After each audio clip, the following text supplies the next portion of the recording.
Good morning, everyone. Today we are going to discuss chemical equilibrium. ये एक important chapter है क्योंकि ionic equilibrium इससे रिलेटेड है और केमिकल और आयोनिक दोनों का एप्लीकेशन इलेक्ट्रोकेमिस्ट्री में है. तो केमिकल, आयोनिक एंड इलेक्ट्रोकेमिस्ट्री, इन तीनों का ही वेटेज जो है JEE advance as well as mains दोनों में बहुत ज़्यादा है. तो इसीलिए टॉपिक बहुत इजी है. आई होप कॉन्सेप्चुअली ये क्लियर होगा सबका. न्यूमेरिकल बेस्ड है तो कुछ अंडरस्टैंडिंग इक्विलिब्रियम से रिलेटेड इसमें ज़रूर डेवलप करनी चाहिए. ठीक है. तो अगर मैं थ्योरी की बात करूं तो आई होप थ्योरी सबका क्लियर होगा. फिर भी कुछ बेसिक चीज़ें मैं पूछूंगा, उससे पता चल जाएगा कितनी थ्योरी क्लियर है. फिर हम क्वेश्चन स्टार्ट करेंगे. ठीक है.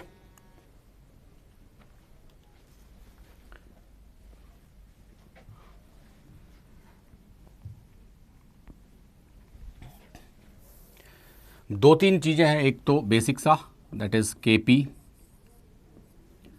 के सी, इन दोनों के बारे में बात करते हैं. ठीक है. तो के पी और के सी दोनों चीज़ें कांस्टेंट हैं और कैसे डिराइव होती है, क्या basic rate of forward rate of backward को इक्वल करके लाते हैं, वो सारी स्टोरीज़ आपको पता होगी पहले से, है ना. वो उतनी बेसिक चीज़ों में नहीं जाते, बट कुछ चीज़ें जो न्यूमेरिकल में यूज़ होती है मैं उसकी बात करता हूँ. तो दो तीन चीज़ें इंपॉर्टेंट है. First thing, both K P and K C are constant value for a particular reaction. ये सबको क्लियर है. कोई भी रिएक्शन का के पी और के सी हमेशा कांस्टेंट होगा. फॉर एग्जांपल, अगर मैं कहता हूँ a plus B equilibrium with c, और at equilibrium concentration of c is 8, concentration of B is 2, concentration of a is 2, और ये एक कंटेनर है 1 लीटर का. कितने लीटर का है? 1 लीटर का. और 2 और 8 उसके मोल हैं, क्योंकि कंटेनर का वॉल्यूम 1 लीटर है तो मोल डिवाइडेड बाय वॉल्यूम क्या हो जाएगा? कंसंट्रेशन. ठीक है. अब अगर मुझे इसका के सी कैलकुलेट करना है तो के सी क्या होगा? 8 डिवाइडेड बाय 2 इंटू 2. तो the value of K C is 2. सही है. सुनील, सबके चैट विजिबल है. जब आप क्वेश्चन पूछेंगे तो मैं आंसर भी करता जाऊंगा. तो मुझे लगता है देखो, बेसिक कॉन्सेप्ट के सी और के पी का कैसे आते हैं, के सी के पी, इनके बीच में रिलेशन क्या है, के P equal to K C R T to the power delta N क्या है, डेल्टा एन क्या है, ये वाली चीज़ें सबको पता होंगी. थोड़ा सा मैं न्यूमेरिकल के पॉइंट ऑफ व्यू से कुछ चीज़ें एक्सप्लेन कर रहा हूँ. तो वो क्या है कि एक इक्विलिब्रियम मैंने लिया, a plus B equilibrium with c, the concentration of a is 2, concentration of b is 2, concentration of c is 2, तो value of K C is 2. अब अगर के सी की वैल्यू 2 मैंने दी है तो अब एक सिंपल सी line, the value of K c remain constant for a plus B equilibrium with c. ये फर्स्ट लाइन है. मैं एक एक लाइन बोलूंगा, आप बताना कमेंट में लिख करके कि ये क्लियर है कि नहीं. के सी की वैल्यू एक कांस्टेंट है. अगर मैं ये रिएक्शन लिख रहा हूं तो वो हमेशा 2 होगी. टेम्परेचर को छोड़ देते हैं अभी. अगर टेम्परेचर कांस्टेंट है तो ये हमेशा 2 होगी. ठीक है.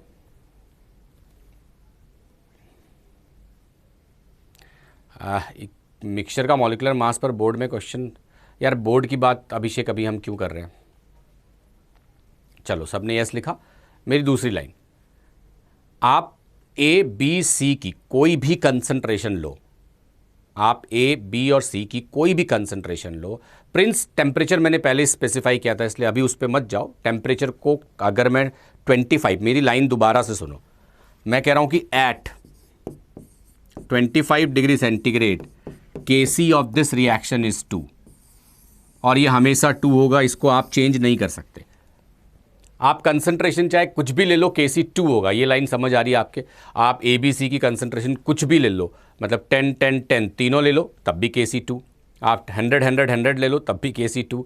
आप कुछ भी ले लो 2 ही होगा. इसका ये मतलब हुआ कि अगर हम ए बी सी की कोई भी कंसंट्रेशन को कंटेनर में डालेंगे तो वो फॉरवर्ड और बैकवर्ड इस तरह से आएगा कि एक टाइम के बाद उनकी कंसंट्रेशन का रेशियो 2 हो जाएगा. ठीक है. गौरी, क्लियर है? अब इस लाइन में कोई डाउट है? जितने डाउट हो सकते हैं इस लाइन से रिलेटेड पहले वो लिखना. तो देखो, मैं चाहता क्या हूं कि आप इक्विलिब्रियम को इस तरह से सोचना शुरू करो कि एक कांस्टेंट वैल्यू है. आप कंसंट्रेशन कुछ भी लेते हो लेकिन केसी की वैल्यू को कोई फर्क नहीं पड़ता. तो मुझे लगता है कि इसके ऊपर जितना सोचोगे ना तो इक्विलिब्रियम के कॉन्सेप्ट उतने क्लियर होंगे रेदर देन कि कितने भी क्वेश्चंस कर लो. सही है अर्पित? क्लियर है? फाइन. तो अब मेरा अगला लाइन सुनो. मैं इक्विलिब्रियम को ना एक स्प्रिंग की तरह देखता हूँ। दैट मीन्स आपने अगर स्प्रिंग देखा हो तो जब आप स्प्रिंग को ना खींचते हो तो वो बड़ी हो जाती है, लेकिन छोड़ते ही अपनी पोजीशन पे वापस आ जाती है। जब आप स्प्रिंग को दबाते हो तो वो छोटी हो जाती है, फिर छोड़ते ही फिर से अपनी जगह पे वापस आ जाती है। तो इक्विलिब्रियम भी ठीक वैसा ही है। आप कितना भी कंसंट्रेशन इसमें डालो या कुछ भी डालो, ये एक टाइम के बाद उस रेशियो पे वापस आता है कि उसकी वैल्यू केसी के बराबर ना हो जाए।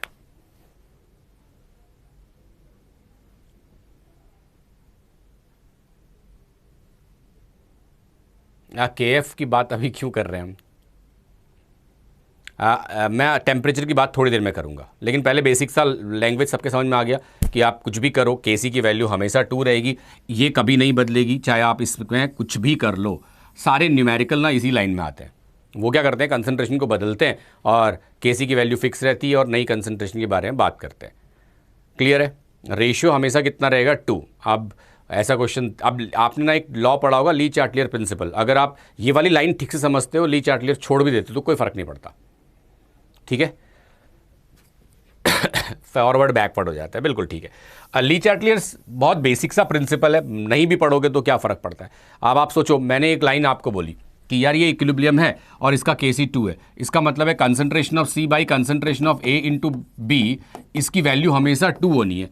अब मान लो आपने ए के ना अचानक 10 मोल ऊपर से डाल दिए, तो 10 डालते ही ये 2 से कितना हो जाएगा? 12, ये हो जाएगा 2, ये हो जाएगा 8। अब आप ये बताओ, 8 डिवाइडेड बाय 12 इंटू 2 करोगे, क्या ये 2 आएगा? आंसर है नहीं आएगा। तो 2 से छोटा आएगा, तो ये वापस 2 होना चाहेगा, तो रिएक्शन कहाँ जाएगी? फॉरवर्ड जाएगी। ली चार्टियर यही कहता है कि अगर आप रिएक्टेंट डालते हो तो रिएक्शन फॉरवर्ड जाती। तो वो नहीं भी पढ़ोगे तो क्या फ़र्क पड़ता है आपको, अगर ये पता है कि यार केसी 2 होना है हर कंडीशन में, चाहे कुछ भी डाल दो। सही है? अभिषेक बहुत जल्दी में हो, 2 मिनट रुको। सरजीत गोपाल राजू, यस, उस पर अभी मैं नहीं आया, मैं उस पर भी आता हूँ कि जब आप कोफिशिएंट बदलते हो तो क्या होता है, मैं उस पर भी आता हूँ। 2 मिनट रुकना, ठीक है? चलो, तो अब ये बताओ, इस बात से मेरे को लगता है सारे कन्विंस्ड होंगे कि केसी की वैल्यू एक कांस्टेंट है, जिसमें कंसंट्रेशन के बदलने से, सिर्फ कंसंट्रेशन मैंने टर्म यूज़ किया, कंसंट्रेशन के बदलने से केसी की वैल्यू को कोई फर्क नहीं पड़ता। आप कोई भी कंसंट्रेशन ले लो, केसी हमेशा वही रहेगा जो था। ठीक है? अच्छा, अब आप पॉइंट ये है कि आदर्श ने जैसे पूछा गिब्स फ्री एनर्जी का क्या होगा, तो गिब्स फ्री एनर्जी एक बहुत अच्छा मेथड है इक्विलिब्रियम को और अच्छी तरह समझने के लिए। अब मैं समझाता हूँ इसका क्या मतलब है। यार, इक्विलिब्रियम चाहे वो केमिस्ट्री के रिएक्शन का हो या आपके नॉर्मल जो आप ऑब्जर्व करते हो ना इक्विलिब्रियम, वो उनमें कोई डिफरेंस नहीं है। इसका क्या मतलब है, सुनना। मान लेते हैं कि आपने ना ये मार्कर लिया और आपने इसको यहाँ से ऐसे छोड़ा, तो ये ऑक्सेलरेट कर रहा है। एक टाइम आएगा कि जब एकदम ऐसे स्ट्रेट हो जाता है, होता है ना एक टाइम के बाद। तो जो ऑक्सेलरेशन है वो इनिशियल फेज है, बाद में आना उसको इसी पॉइंट पे है। तो मेरे हिसाब से इक्विलिब्रियम ठीक उसी तरह काम कर रहा है जैसे इस क्लासरूम में एयर है और बगल वाली क्लासरूम में एयर नहीं है। आप जब ये दरवाज़ा खोलते हो तो यहाँ की एयर उस क्लासरूम में जाती है, शिफ्ट होती है। कब तक शिफ्ट होती है? जब तक प्रेशर बराबर नहीं होता। जब मूवमेंट प्रेशर बराबर हो गए, क्या यहाँ की एयर वहाँ जानी बंद हो जाएगी? आंसर है नहीं, एयर फिर भी यहाँ से वहाँ जाएगी, लेकिन उतनी एयर वहाँ से यहाँ भी आएगी। इसी को आप इक्विलिब्रियम कहते हो। यार दोनों तरफ बराबर हो गया, ये सब जगह वैलिड है। अब गिब्स फ्री एनर्जी का मतलब समझते हैं।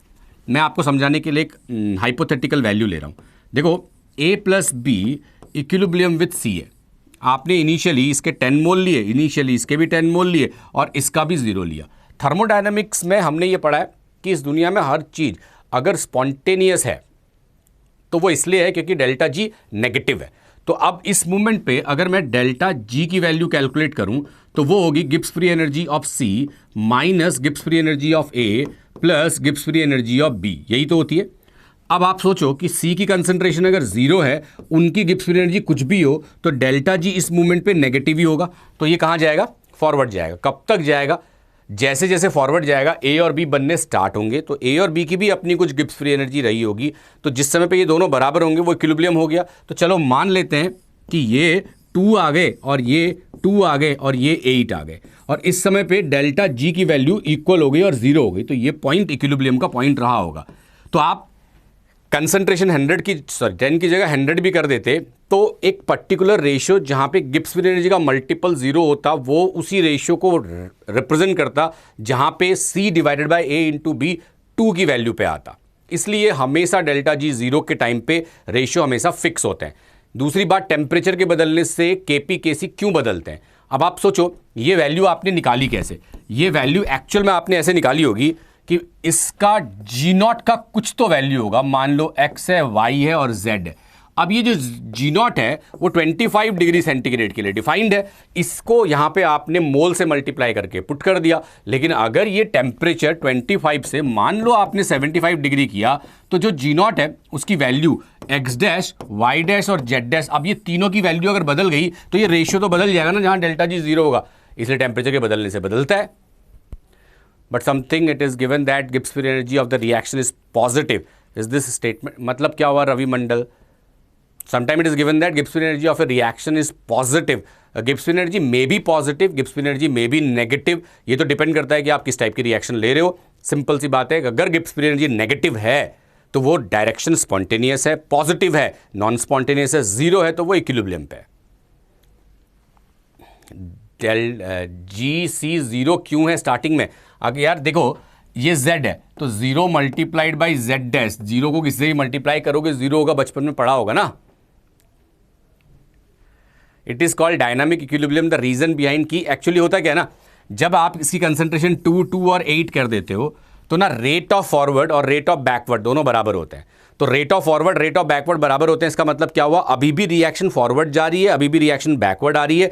तो क्योंकि फॉरवर्ड बैकवर्ड इक्विलिब्रियम में सेम रेट से हो रही है, इसलिए इसको डायनामिक भी कहते हैं। ये वही वाली बात है, आपने डोर ओपन किया, एयर यहां से दूसरे रूम में गई, फिर वहां से यहां पे भी आई होगी, तो इक्विलिब्रियम तो बना होगा, लेकिन एयर का जाना या एयर का आना रुका तो नहीं होगा। तो आप कहते हो ना इक्विलिब्रियम हमेशा डायनामिक होते हैं, तो वो रीजन है कि आप इक्विलिब्रियम को डायनामिक कहते हो।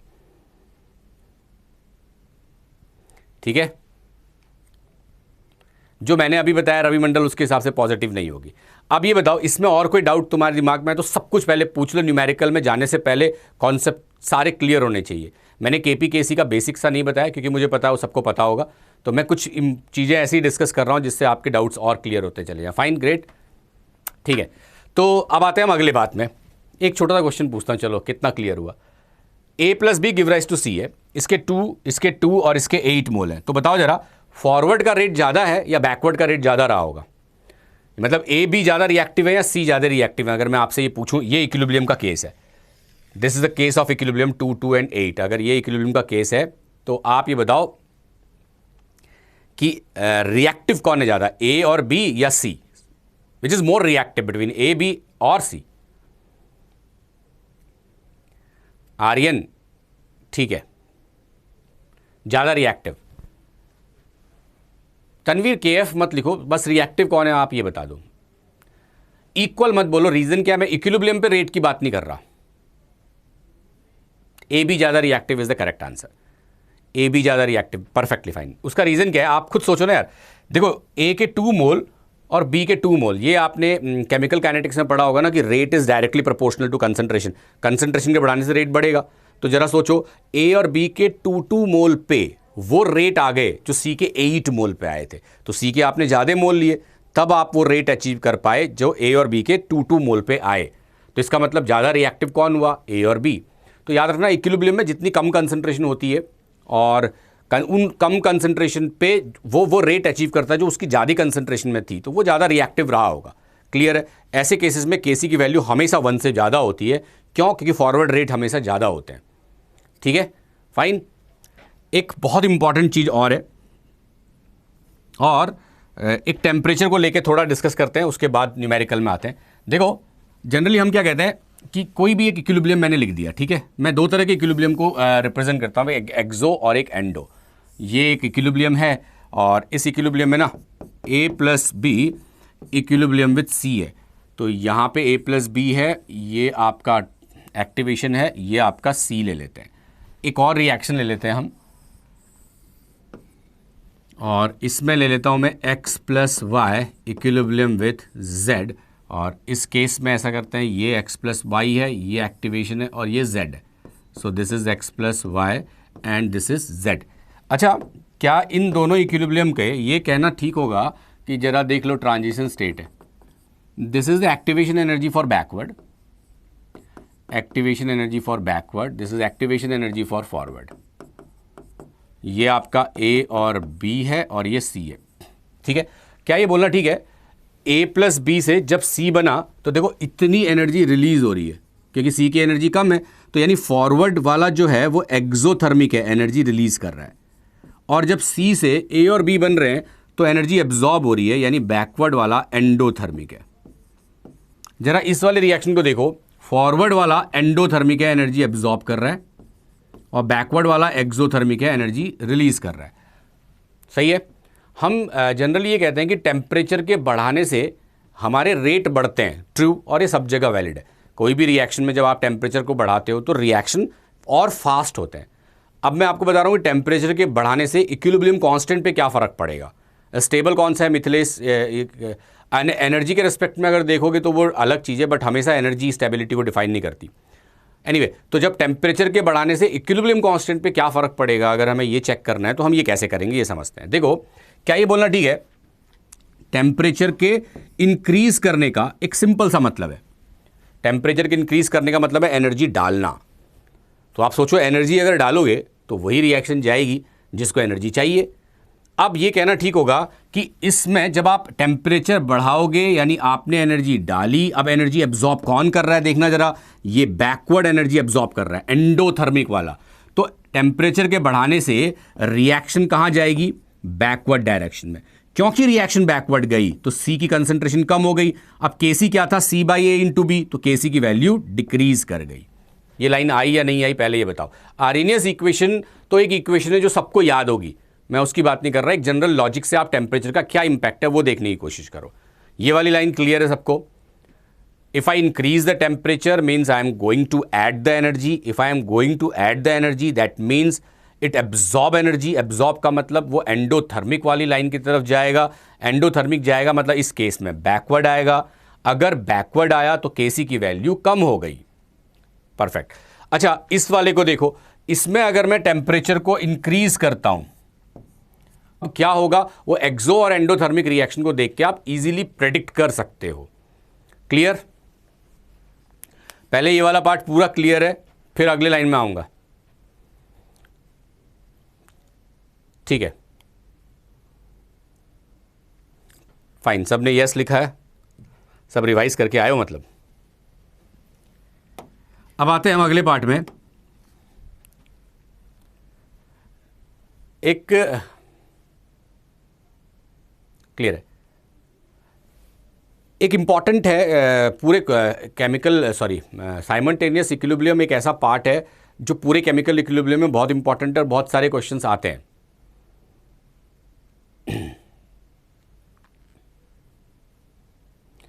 अमन पांडे, जो क्वेश्चंस हम दे रहे हैं अगर वो सफिशिएंट हैं और आपको और क्वेश्चन चाहिए तो हम दे देंगे होम असाइनमेंट, कोई प्रॉब्लम नहीं।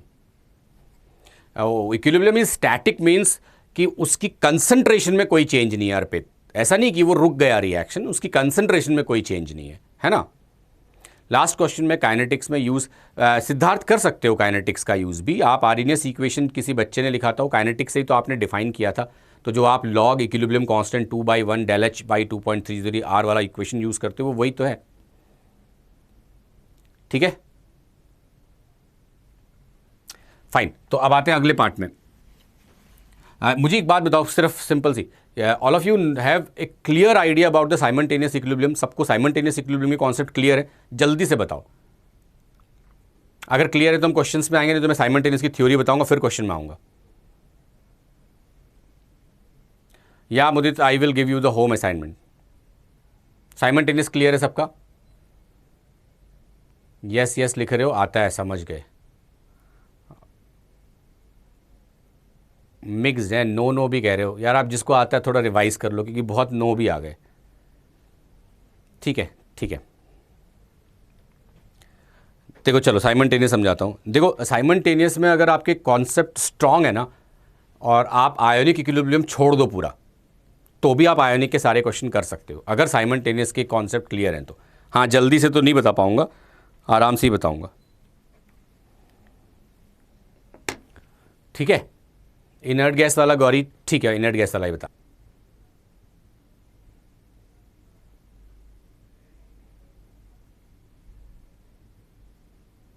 Okay, voice coming, video is not coming. हाँ वो ठीक कर रहे हैं, 2 मिनट में आ जाएगी।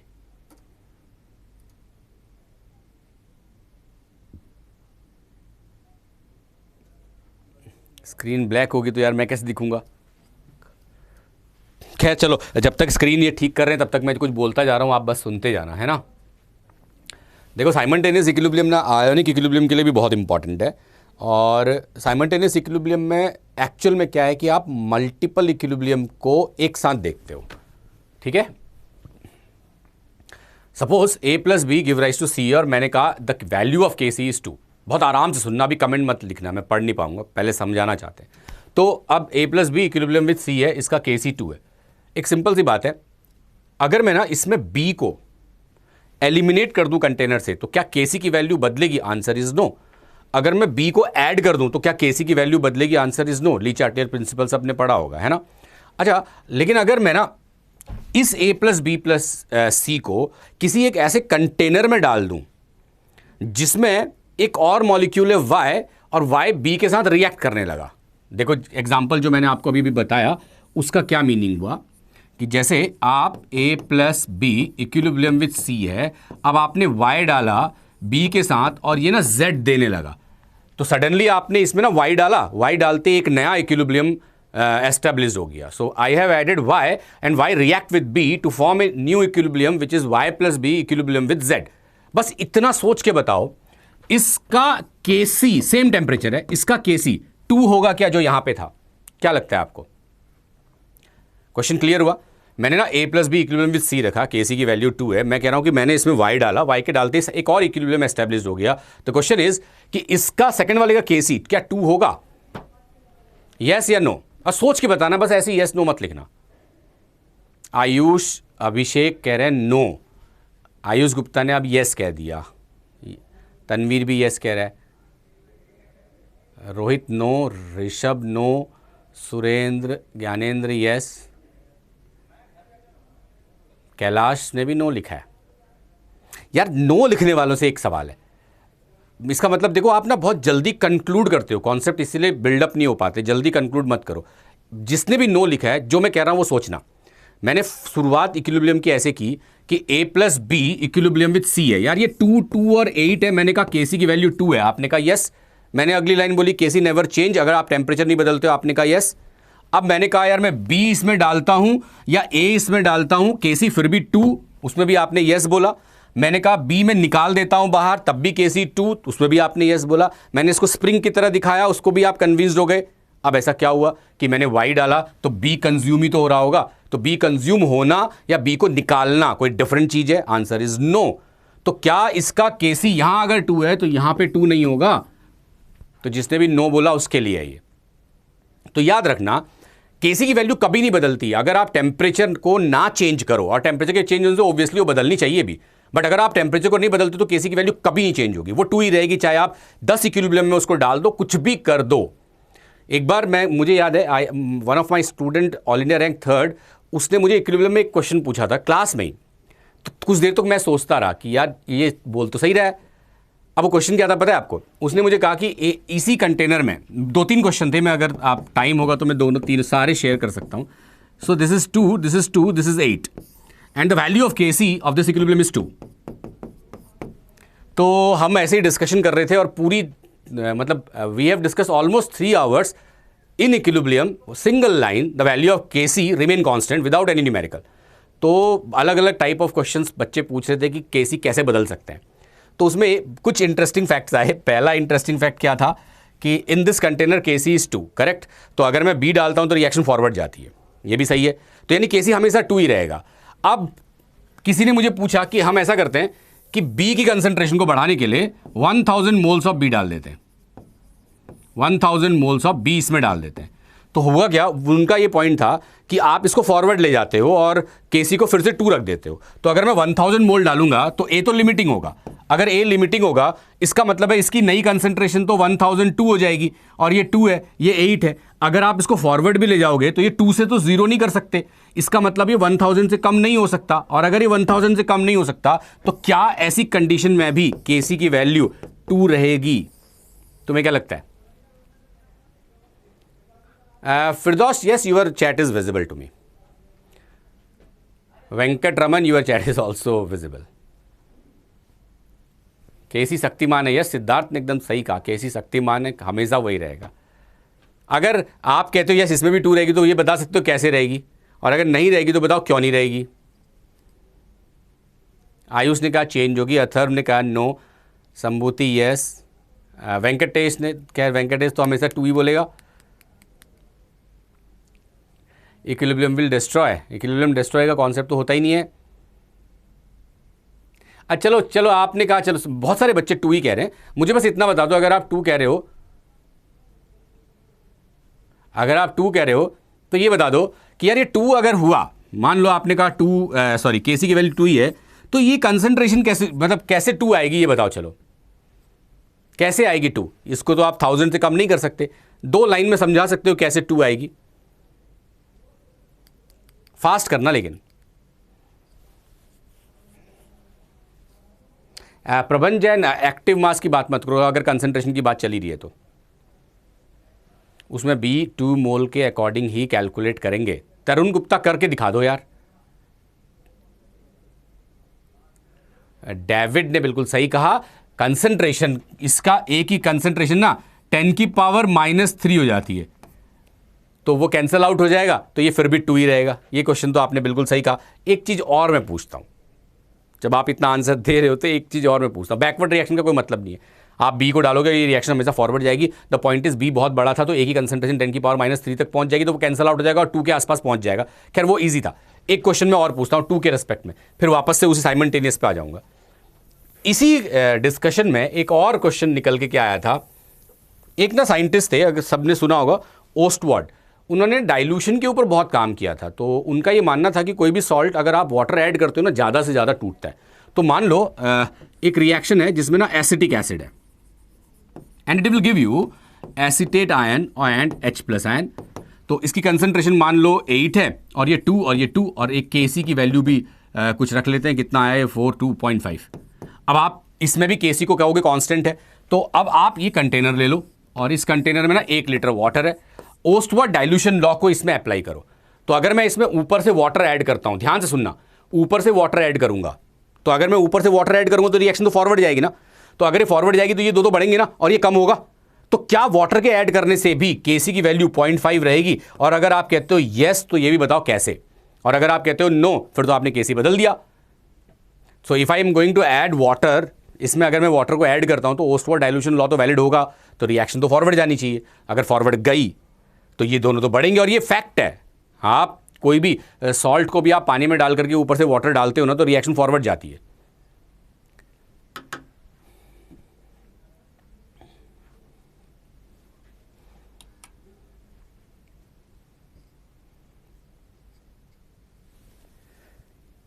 कंसंट्रेशन कम कैसे हो जाएगी? अच्छा आप कह रहे हो कंसंट्रेशन कम होगी तो वो सबकी बराबर होगी, सब मतलब इक्वली होंगे ना सबकी।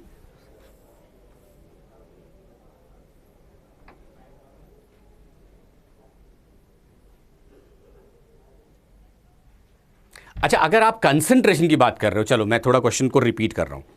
ऐसा करते हैं, चलो ऐसा छोड़ो उसको, मैं ऐसा करता हूं ना, इसमें मैं वाटर ऐड कर रहा हूं, और मैं तब तक ऐड कर रहा हूं जब तक 100% आयोनाइज ना हो जाए। आप बोलोगे ऐसा हो नहीं सकता, तो ऐसा होगा, नहीं तो ओस्टवर्ड गलत है। आप इसमें वाटर डालते जाओ और इसको 0 कर दो, और इसको 10, इसको 10, ये इतना एक इनफाइनाइट डाइल्यूशन में ये तो आएगा ही यार। आपने इलेक्ट्रो में भी इनफाइनाइट डाइल्यूशन पढ़ा है, नहीं तो वो एग्जिस्ट ही कैसे करता। अब बताओ Kc की वैल्यू कैसे नहीं चेंज हुई?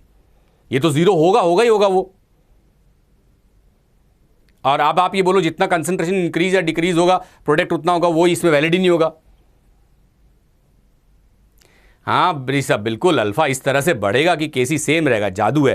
ये 0 हो गया तो अल्फा तो खत्म ही हो गया यार, 100% आयनाइज हो गया। इनफाइनाइट डाइल्यूशन की बात कर रहा हूं मैं। अब तो चेंज हो जाएगा Kc। राघव कोई बात नहीं, अभी से आंसर करना स्टार्ट करो।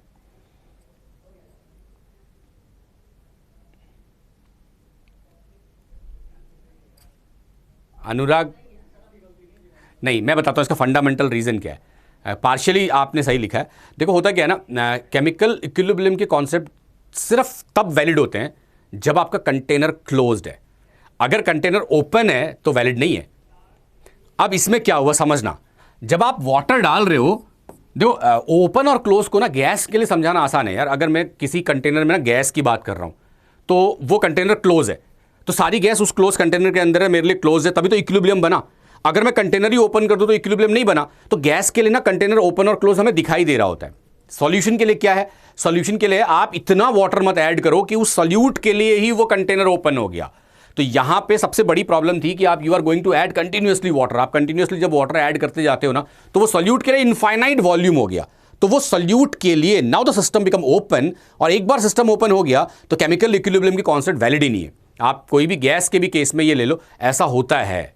एक क्वेश्चन ओलंपियाड में 2018 में इसी टाइप का आया था। उन्होंने क्या कहा था, उन्होंने ये कहा था कि देयर इज ए ट्यूब जिसमें मरकरी रखी गई है। ऐसा क्वेश्चन था, ये ट्यूब है, इसमें ना मरकरी है, और ये मरकरी ऑक्सीजन के साथ रिएक्ट करती है एटमॉस्फेयर, और ये HgO दे रही है, और कंटेनर ओपन था, ये ट्यूब ओपन था। तो क्या इसमें इक्विलिब्रियम एस्टैब्लिश्ड होगा?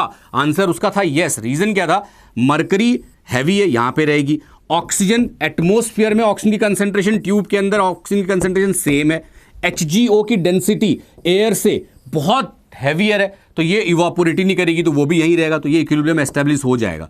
तो कई बार ओपन कंटेनर में भी इक्विलिब्रियम बनते हैं, बट वो तब बनते हैं जब आपकी गैस की डेंसिटी रिलेटिव टू एयर बहुत ज्यादा है। नहीं तो सोल्यूशन पे इक्विलिब्रियम के कॉन्सेप्ट तब वैलिड होते हैं जब आपका कंटेनर परफेक्टली क्लोज्ड है।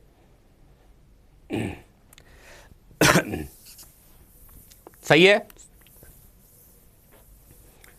तो अब आते हैं वापस से साइमल्टेनियस इक्विलिब्रियम के बारे में। तो देखो, अब इतना समझाने के बाद ये बात सबको क्लियर होगी कि A + B equilibrium with C है, तो Kc रिमेन कांस्टेंट, वो 2 ही रहेगा। तो अब साइमल्टेनियस में क्या होगा और किस तरह से हम काम कर रहे होंगे, इसकी बात करते हैं।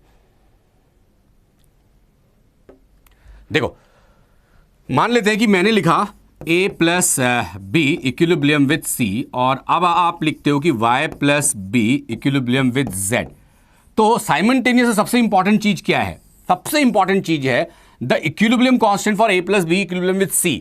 अगर उसका Kc 2 है, अकेले में अगर 2 है ना, तो साइमल्टेनियस में भी 2 ही रहेगा, और वो इसके लिए भी वैलिड है। अगर इसका अकेले में इक्विलिब्रियम कांस्टेंट 4 है, तो वो साइमल्टेनियस में भी 4 ही रहेगा। तो साइमल्टेनियस में इक्विलिब्रियम कांस्टेंट नहीं बदलते, पहली और इंपॉर्टेंट लाइन हमेशा याद रखना। दूसरी बात, अब हम करेंगे कैसे, मैं आपको लिखना सिखाता हूं साइमल्टेनियस को। एक बात याद रखना कि ये जो B है, ये भी B है यार, ये 2 अलग अलग इक्विलिब्रियम मैंने आपको समझाने के लिए लिखे हैं, बट किसी कंटेनर में तो ये ऐसी 2 चीजें होंगी नहीं। मैं इसको कैसे समझाता हूं, लेट्स से कि ये मेरा कंटेनर है।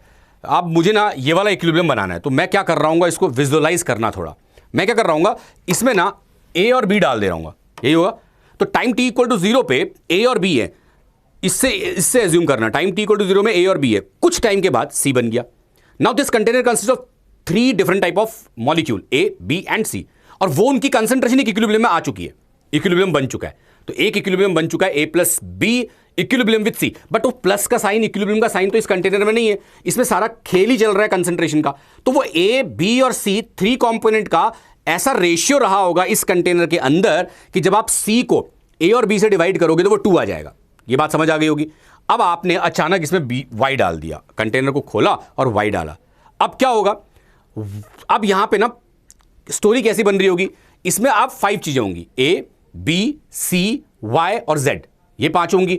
मजेदार बात क्या है, ये 5 की कंसंट्रेशन इस तरह से एस्टेब्लिश्ड होगी कि जब आप C को A और B की कंसंट्रेशन डिवाइड करोगे वो 2 आ जाएगा, और Z को Y और B से डिवाइड करोगे तो वो उसका इक्विलिब्रियम कांस्टेंट आ जाएगा।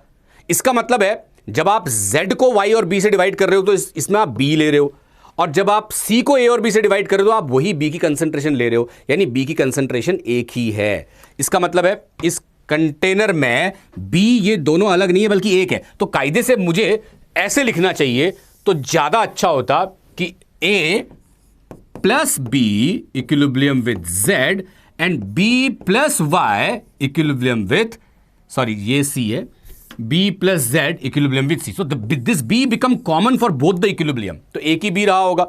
अब ये ऐसे लिखते क्यों है, क्योंकि आप इजीली रिप्रेजेंट कर पाओ।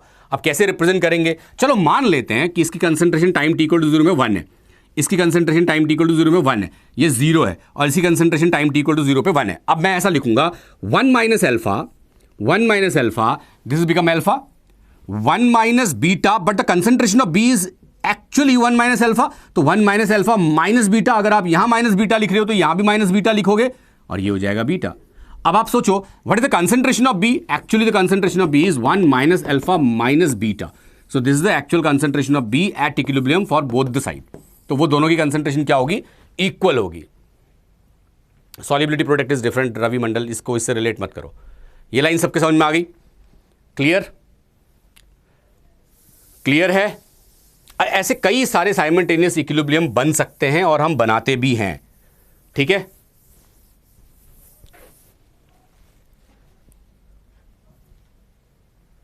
So let's start with numerical. आज मैंने क्वेश्चन बहुत सारे लिए हैं और बहुत लेंदी क्वेश्चंस हैं, तो आप कैलकुलेटर जरूर यूज़ करना और पेन और पेपर जरूर यूज़ करना और फटाफट सॉल्व करते हैं इनको. थोड़े लंबे लंबे कैलकुलेशंस हैं. ठीक है. तो थियोरेटिकल पार्ट, बाकी चीज़ें मुझे लगता है क्लियर रही होंगी आपकी. तो this is the first question. इस क्वेश्चन को आप पढ़ो, अपना आराम से टाइम लो, फिर डिस्कस करते हैं इसको. तब तक मुझे भी टाइम मिल जाएगा इसको देखने का. ठीक है. Aryan, yes your chat is visible. सबके चैट विजिबल होते हैं यार, कुछ पूछोगे तभी तो बताऊंगा. फॉर्मूला बी हो रहा होता तब इजी ऐसे ही लिखते हैं. हाँ, क्यों नहीं लिखते? नहीं नहीं, ऐसे कैसे लिखते सिद्धार्थ? फॉर्मेशन की बात यार, मैंने साइमल्टेनियसली सारे मतलब एग्जांपल अभी डिस्कस थोड़ी किए. मुझे लगता है आपको आना चाहिए वाला, इसलिए मैंने छोड़ दिया वाला. अब क्वेश्चंस में जैसे साइमल्टेनियस आएंगे तो मैं उसको थोड़ा और एलॉबरेट कर दूंगा. ठीक है. तो ये पहला क्वेश्चन पढ़ो, तब तक मैं भी यहाँ पे लिख रहा हूँ. मेरा वाला मत देखना, आप अपना पढ़ो. कैलकुलेटर यूज करना, हाँ थोड़ा फास्ट हो जाएगा. Certain gas A polymerizes to a small extent at a given temperature and pressure.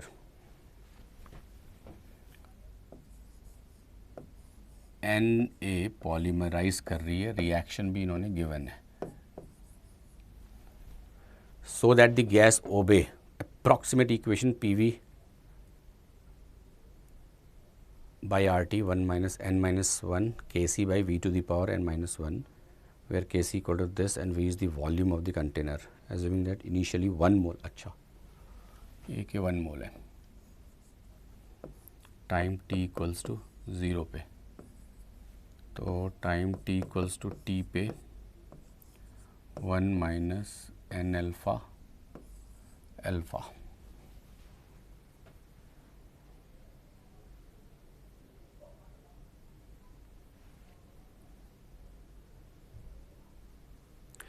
विवेक, मुझे लगता है जेई एडवांस. वॉल अथर्व, मुझे लगता नहीं है.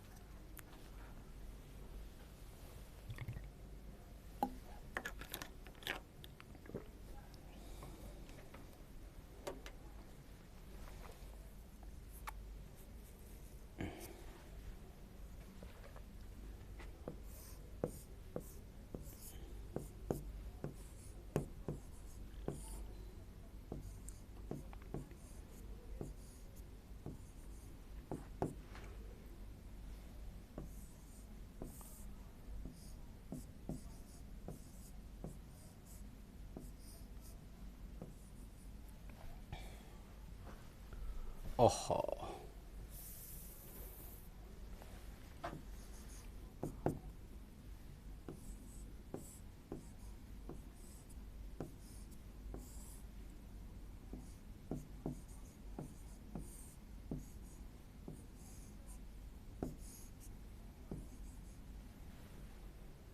डन सिद्धार्थ. नेगलेक्ट किया तुमने, बिना नेगलेक्ट किए तो पॉसिबल ही नहीं किए बन जाए. एन गैस है कि सॉलिड है? मुझे लगता है आपको एन गैस ही लेना पड़ेगा, क्योंकि उन्होंने केसी डिफाइन कर रखा है a to the power n. Rohit, ये जो उन्होंने केसी डिफाइन कर रखा है ना, तो आप अगर वो सॉलिड होता तो यहाँ पे लिखते ही नहीं वो. हाँ, 1 माइनस एन अल्फ़ा को 1 लेना होगा. ठीक है, ले लेंगे वो तो. अच्छा, एक इक्वेशन केसी की वैल्यू ये बन गई. हम कह सकते हैं क्या PV by RT actually total number of mole है, और टोटल नंबर ऑफ मोल जो हमारे पास हैं वो हैं 1 minus N alpha minus alpha. तो मुझे एक्चुअल में इसकी वैल्यू चाहिए.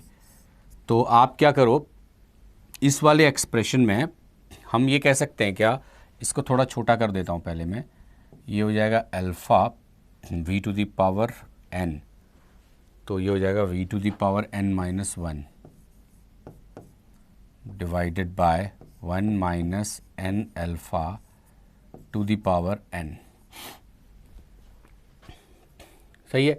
इसमें एक लाइन लिखी है कि polymerises to a small extent. इसका मतलब है कि पॉलीमर बहुत कम बन रहा है, इसका मतलब अल्फ़ा की वैल्यू बहुत छोटी है। तो मैं ये वाले पार्ट को ना नेगलेक्ट कर सकता हूँ। 1 minus N alpha to the power n को, क्योंकि n बहुत छोटा है तो इसको हम लिख सकते हैं 1 माइनस एन स्क्वायर अल्फ़ा, है ना। अगर इसको 1 माइनस एन स्क्वायर अल्फ़ा लिख सकते हैं सर, टोटल में 1 माइनस अल्फ़ा प्लस n होना चाहिए। हाँ सॉरी ये प्लस है। तो यहाँ पे मैं एन स्क्वायर अल्फ़ा कर देता हूँ। इस वाले एक्सप्रेशन में के सी और अल्फ़ा के बीच में एक रिलेशन एस्टेब्लिश्ड हो गया। तो इस वाले इक्वेशन से ना अल्फ़ा की वैल्यू आप कैलकुलेट करना के सी और बाकी के टर्म में, और इस अल्फ़ा को आप यहाँ पे रखना और उसको सॉल्व करना, तो आपको ये वाला एक्सप्रेशन मिलेगा जो यहाँ पे लिखा हुआ है। कोई भी डाउट है तो पूछ लेना, स्क्रीनशॉट लेना है तो आप लेना, अगर डाउट है तो पूछो, फटाफट नेक्स्ट में आएंगे।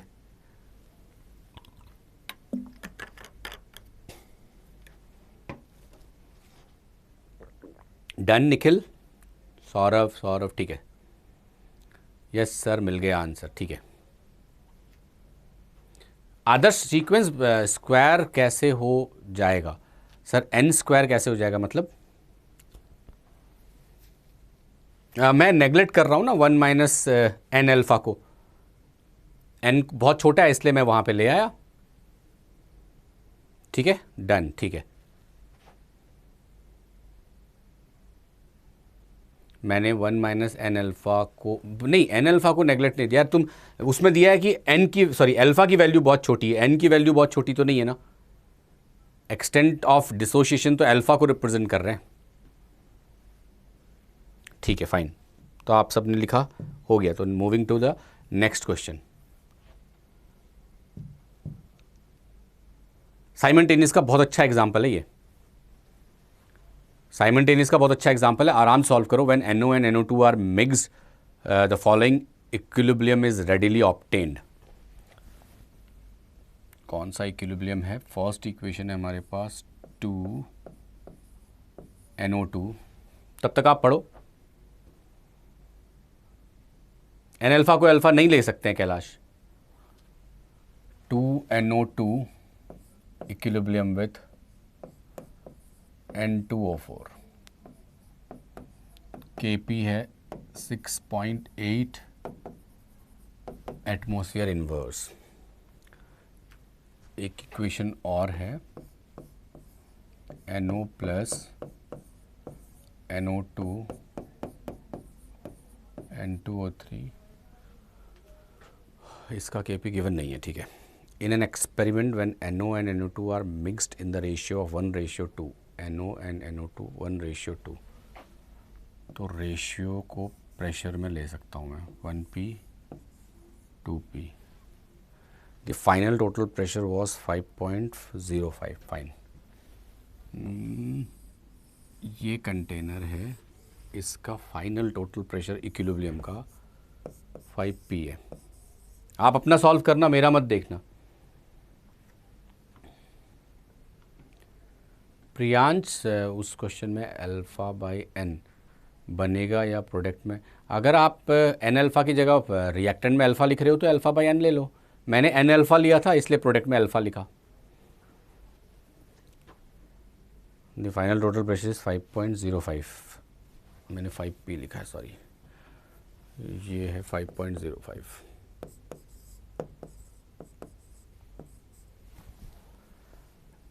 पार्शियल प्रेशर बहुत अच्छा, partial pressure of N2O4, partial pressure of N2O4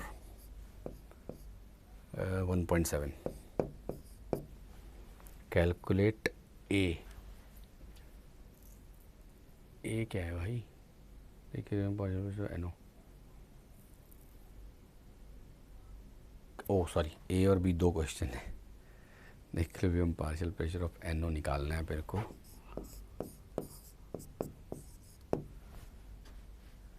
Kp निकालना है सेकंड एक्सप्रेशन का।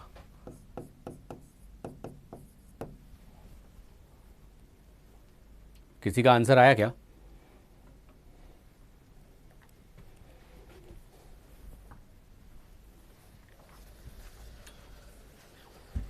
तब तक सोचते हैं, तब तक आप कैलकुलेट करो।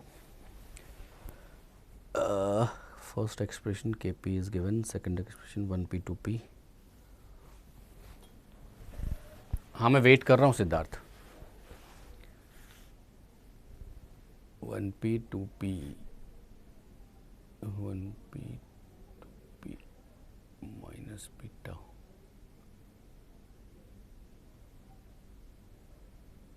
आ जाएगा, ये तो इक्वेशन सिंपल है।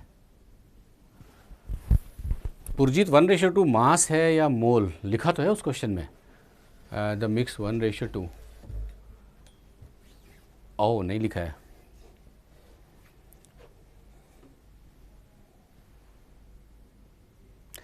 जब सारे डेटा प्रेशर में दिए हैं ना, तो वो जो रेशियो दिया है, पुरजीत कह रहा है यार ये मास है या मोल है, उन्होंने मेंशन नहीं किया, तो जनरली हम प्रेशर का ही रेशियो लेंगे क्योंकि सारी अप्रॉक्सीमेशन ही आपके प्रेशर पे चल रही है।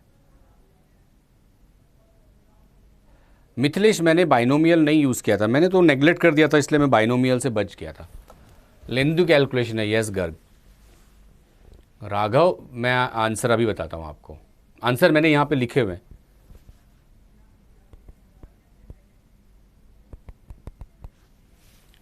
प्रजापति का भी आ गया, 3.4 दो बच्चों का आया है, प्रजापति का 4.25 आया है। मेरे को लगता है आप 4.25 3.4 आपने लिखा तो नहीं है। अबूजर आपने जो लिखा है 3.4 वो फर्स्ट वाला पार्ट है क्या, इक्विलिब्रियम प्रेशर ऑफ एनओ? वो भी तो लिखो, आप केपी की बात कर रहे हो या इक्विलिब्रियम प्रेशर एनओ का आंसर आया है? अच्छा ए लिखा है आपने, हाँ ठीक है। अब सही है, ये असाइनमेंट टेनिस का क्वेश्चन है, हालांकि ये जेई में आ चुका है, तो इसको सॉल्व करते हैं। देखो थोड़ा लेंदी है वैसे, आप भी कर लोगे।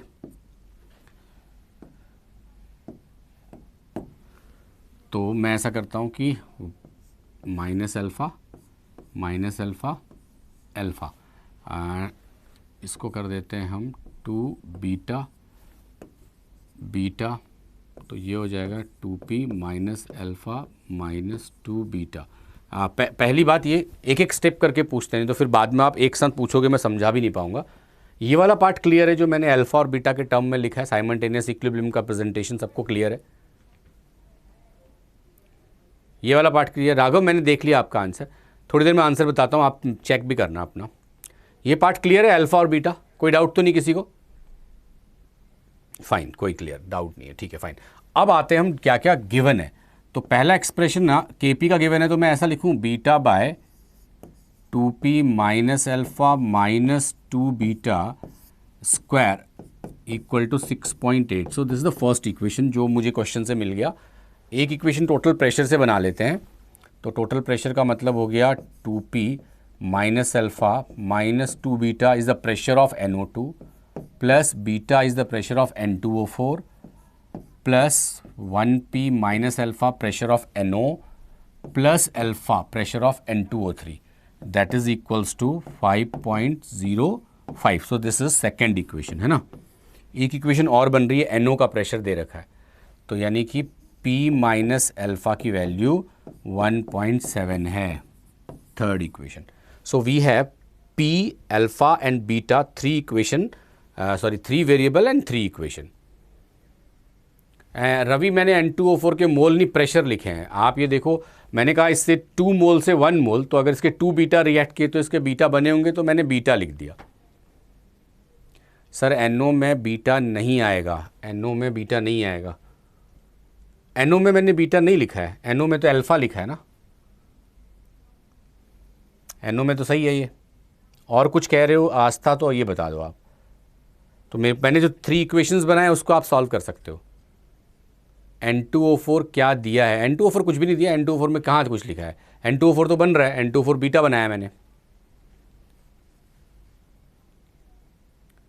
ओ N2O4 का दिया है, मैंने गलत लिखा है, सॉरी ये वाला हटा देते हैं। 2p माइनस अल्फ़ा N2O4 का दिया है और N2O4 हमारे पास बन रहा है बीटा, तो और आसान है। बीटा 1.7 दे ही रखा है, तो उसको पुट करके आप अल्फ़ा कैलकुलेट कर सकते हो। हाँ आदर्श, हाँ मैंने आप करेक्ट कर लिया। तो मेरे को लगता है ये क्लियर है सबका। अब आंसर बताऊं? ये है आंसर 1.05 और बी का आंसर है 3.43। तो 3.43 जो आप बता रहे थे वो एक्चुअली केसी की वैल्यू बता रहे होगे, केपी, और 1.05 is the pressure, equilibrium pressure of NO. Anurag 1.8 आया, आपका 1.05 है, तो कैलकुलेशन एरर होगा। ठीक है, फाइन, आगे बढ़ूँ, फटाफट बताऊँ। बहुत सारे क्वेश्चंस लाया हूँ आज, देखता हूँ मैं कितने करा पाऊँगा। कुछ तो बहुत ही अच्छे हैं, बढ़ जाऊँ आगे। सो अनदर क्वेश्चन, इसके लिए थोड़ा स्पेस ही अलग चाहिए। पढ़ो पढ़ो। इक्विलिब्रियम पे मोल नहीं लिखे थे यार, कैलकुलेशन तो है यार। तुम कैलकुलेशन से मत घबराओ, तुम बस कॉन्सेप्ट पे, मतलब उस न्यूमेरिकल में आप कॉन्सेप्ट कितना यूज कर पा रहे हो, ये इंपॉर्टेंट है। ठीक है, ये एक अच्छा क्वेश्चन है, तो आराम से सोचो। अब मैं जब लिख रहा हूँगा तो मेरा मत देखना, वो तो एक तरह का हिंट है, तो तुम हिंट सुनना भी मत। मैं थोड़ा टाइम बचाने के लिए खुद ही क्वेश्चन पहले समझ लेता हूँ। जल्दी में कैलकुलेशन एरर मत करो ना। चलो फिर, the equilibrium H2 plus CO2 equilibrium with H2O plus CO is established in a evacuated vessel 723 Kelvin.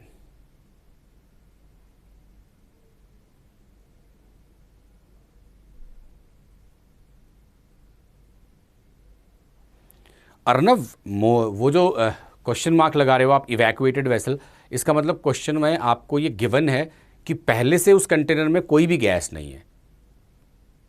ठीक है, पहले से वो एकदम वैक्यूम है और उसके बाद हम उसके ऊपर काम कर रहे हैं। मोल परसेंट का मतलब है जिसके मोल का परसेंट दिया है उसके mole divided by total mole multiplied by 100 equals to जो वैल्यू गिवन है।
Total pressure 0.5।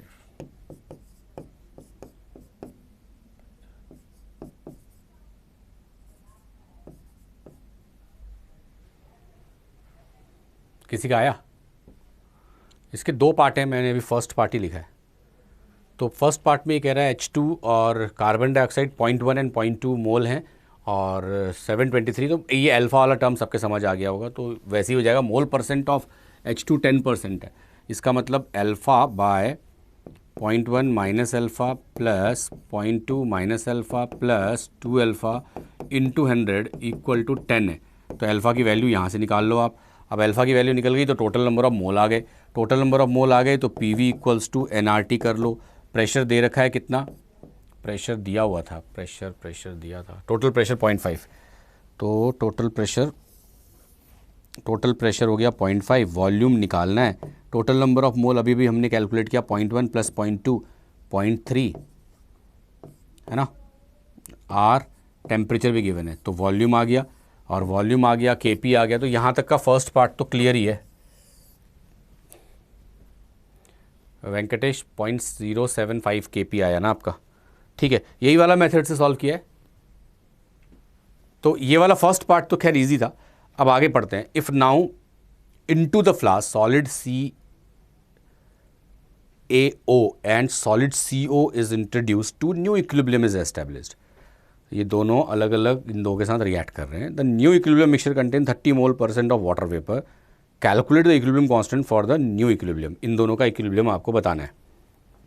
फाइन, तो मैं ये वाला पार्ट आपका हो गया होगा, ये मिटाऊं, तो ये मिटा रहा हूं मैं, ठीक है।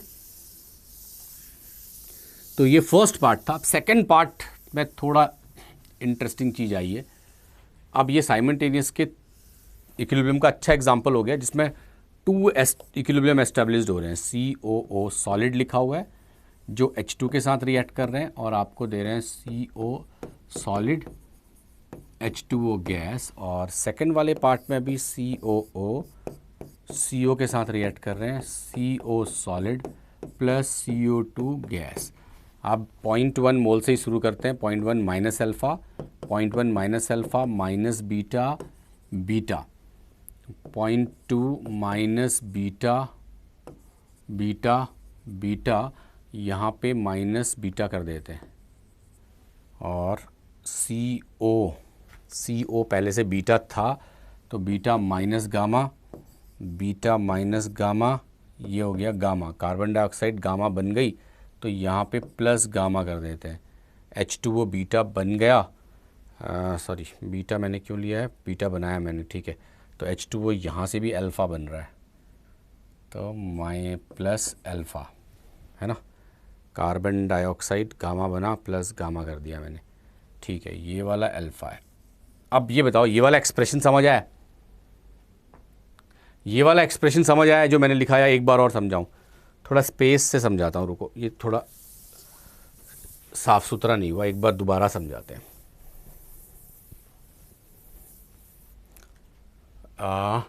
यहाँ से स्टार्ट कर रहा हूँ मैं।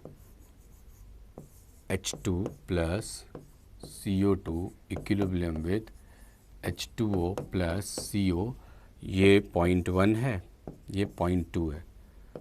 COO plus H2 CO solid H2O gas, ये भी सॉलिड है, तो सॉलिड को तो लेंगे नहीं ना, plus CO equilibrium with CO solid plus CO2, ठीक है। रिपीट कर रहा हूँ, पूरा रिपीट कर रहा हूँ, देखो बहुत आराम से सुनना। तुम्हें ना सारे साइमल्टेनियस को आइडेंटिफाई करना पड़ेगा। यहाँ कार्बन डाइऑक्साइड है, यहाँ भी कार्बन डाइऑक्साइड, तो मैं ऐसे लिख रहा हूँ कि 0.1 थोड़ा सा स्पेस चाहिए, 0.1 minus alpha, 0.2 minus alpha, alpha alpha. First वाला पार्ट तो ठीक है, मैं एक ही इक्विलिब्रियम को लेके चल रहा हूँ, तो अल्फ़ा रिएक्ट कर रहा है, ठीक है। अब CH2 की जो वैल्यू है ना, वो 0.1 माइनस अल्फ़ा थी ऊपर में, तो बीटा रिएक्ट कर गया, तो मैंने H2O गैस बीटा बना दिया। तो अगर यहाँ माइनस बीटा लिख रहा हूँ ना, यहाँ पे भी माइनस बीटा लिखूंगा, क्योंकि साइमल्टेनियस में बराबर होनी चाहिए। और अगर मैं यहाँ पे बीटा बना रहा हूँ, यहाँ पे अल्फ़ा है, वीडियो में कोई प्रॉब्लम आ रही है आपको? तो इसीलिए यहाँ पे भी अल्फ़ा प्लस बीटा कर दिया मैंने। अब आप इस वाले को देखो, CO की वैल्यू अल्फ़ा थी, तो मैंने लिखा अल्फ़ा माइनस गामा, तो ये हो गया गामा। और कार्बन डाइऑक्साइड अगर गामा बना, तो यहाँ पे भी गामा कर देते हैं। अब आप जरा देखना कोई चीज़ छूटी तो नहीं। ये एक्सप्रेशन आया,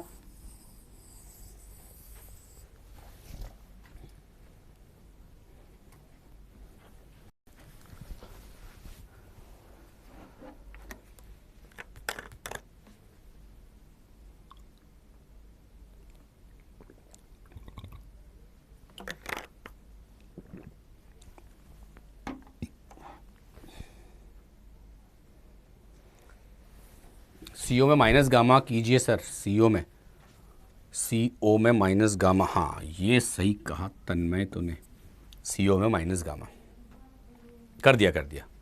H2O B प्लस A होना चाहिए सेकंड स्टेप में, H2O, हाँ बिल्कुल ठीक, बहुत सही, बहुत बढ़िया। अल्फ़ा प्लस बीटा, यहाँ पे भी है। और कुछ CO फर्स्ट रिएक्शन में अल्फ़ा माइनस गामा होना चाहिए। CO फर्स्ट रिएक्शन में, हाँ वो कर दिया, CO का अल्फ़ा माइनस गामा मैंने कर दिया है ना। CO2 in last step, CO2 in last step, बिल्कुल ठीक है यार। 0.2 minus alpha plus gamma. Piyush correct कर दिया, आप सही कह रहे हो। CO2 यहाँ देखा ही नहीं मैंने, तो 0.2 माइनस अल्फ़ा प्लस बीटा। ठीक है, अभिषेक कर दिया, अभिषेक कर दिया। सो वी हैव 3 इक्वेशंस, और जो डेटा गिवन है उसमें सफिशिएंट डेटा है कि आप अल्फ़ा, बीटा और गामा इन तीनों की वैल्यू कैलकुलेट आराम से कर लोगे। क्लियर है ये वाली बात? फाइन। CO सेकेंड रिएक्शन में alpha plus beta minus gamma, second reaction में CO, ये वाला सॉलिड है यार, CO solid, not carbon monoxide, तो इसीलिए इसको सेकेंड रिएक्शन में आप कह रहे हो, तो इसको तो लिख नहीं रहे, सॉलिड था करके छोड़ दिया।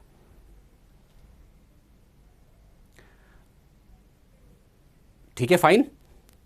एक बार और दोबारा से बता रहा हूँ, 0.1 माइनस अल्फ़ा मैंने इसलिए किया क्योंकि फर्स्ट रिएक्शन में अल्फ़ा रिएक्ट कर रहे थे, तो ये 0.1 माइनस अल्फ़ा बचा, ये 0.2 माइनस अल्फ़ा बचा, ये अल्फ़ा बना, ये अल्फ़ा बना। फिर क्या हुआ कि H2 की कंसंट्रेशन 0.1 माइनस अल्फ़ा थी, बीटा रिएक्ट कर गई, तो माइनस बीटा दोनों तरफ करना है, तो यहाँ बीटा बन गया। अब H2O पहले से अल्फ़ा था, तो इसलिए अल्फ़ा प्लस बीटा कर दिया। ये अल्फ़ा पहले से था, गामा रिएक्ट करवा दिया, क्योंकि कार्बन डाइऑक्साइड ऊपर भी है तो इसलिए गामा यहाँ पे ऐड कर दिया।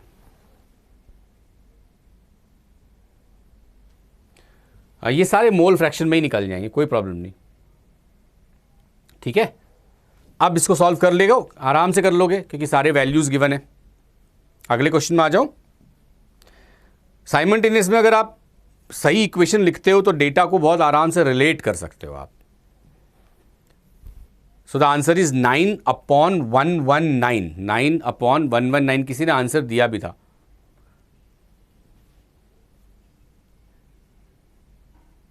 यस, H2O के परसेंट निकालने के लिए आपको तीनों करना पड़ेगा। Arun, how to find gamma? मेरे को लगता है हम इस वाले इक्वेशन में ना 3 इक्वेशंस तो हमें मिल ही रहे हैं, उन तीनों इक्वेशन से आप कैलकुलेट कर सकते हो आराम से। ठीक है, हाँ जिसने भी दिया था अब आप कैलकुलेट कर लो। 9/1111 शायद 0.0 समथिंग आएगा, एक बार करके देखते हैं। मुझे एक आंसर याद भी था, किसी ने पोस्ट किया था। ये आ रहा है आपका 9/119 ना, 0.075। यस, किसी ने 0.075 लिखा था, बहुत अच्छा। ठीक है, बढ़िया। हाँ ये पहले वाले का था। ओहो, दूसरे का नहीं था, ये फर्स्ट का था। ये जेई एडवांस में आया हुआ क्वेश्चन है, अच्छा क्वेश्चन है, ट्रिकी क्वेश्चन है। जेई एडवांस में आया हुआ है, सॉल्व करके देखो। कैलकुलेटर यूज करना, मुझे एक्चुअल आंसर बताना, मैं भी कैलकुलेट करके बताऊंगा इस क्वेश्चन को। अभिषेक निकाल सकते हो क्योंकि वहां पे डेल्टा एन 0 था, KP इक्वल टू KC तो था ही। Yes, you have to take all the moles. अगर मोल परसेंट दिया है ना तो पूरे कंटेनर के मोल को ऐड करो, फिर उस मोल को आप जिसका परसेंट दिया है उसको डिवाइड करो, इंटू 100 कर दो तो पता चल जाएगा आपको। हाँ सिद्धार्थ, मैं पब्लिक व्यू ऑन कर दूं आप लोगों के लिए, सो दैट आप एक दूसरे का क्वेश्चन समझ पाओ। डिस्ट्रैक्ट तो नहीं होते हो?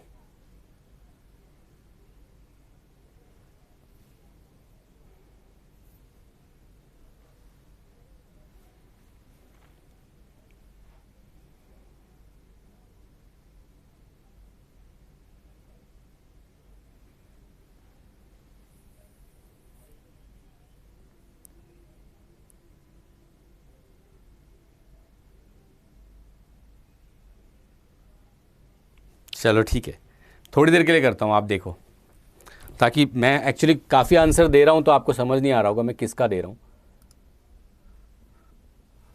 ट्राई करते हैं, अगर आप डिस्ट्रैक्ट होगे तो आप बताना, ऑफ कर देंगे, है ना।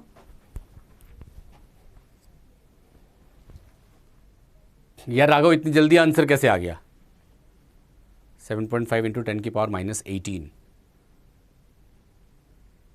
किया होगा, इसका मतलब आपने ये वाला क्वेश्चन, खैर सब जगह है भी क्योंकि प्रीवियस ईयर में तो है ही।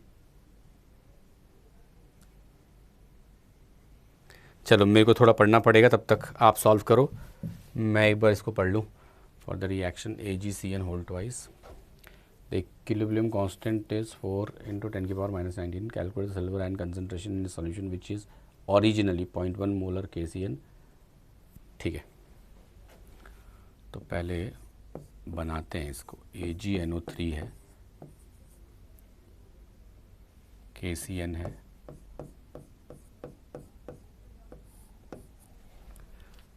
इससे AgCN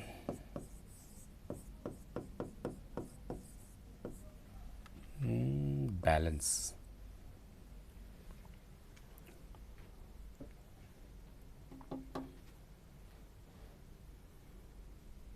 तो ये बन जाएगा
क्या फ़र्क पड़ता है सिद्धार्थ यार, KCN तो वैसे भी पार्टिसिपेट नहीं कर रहा ना।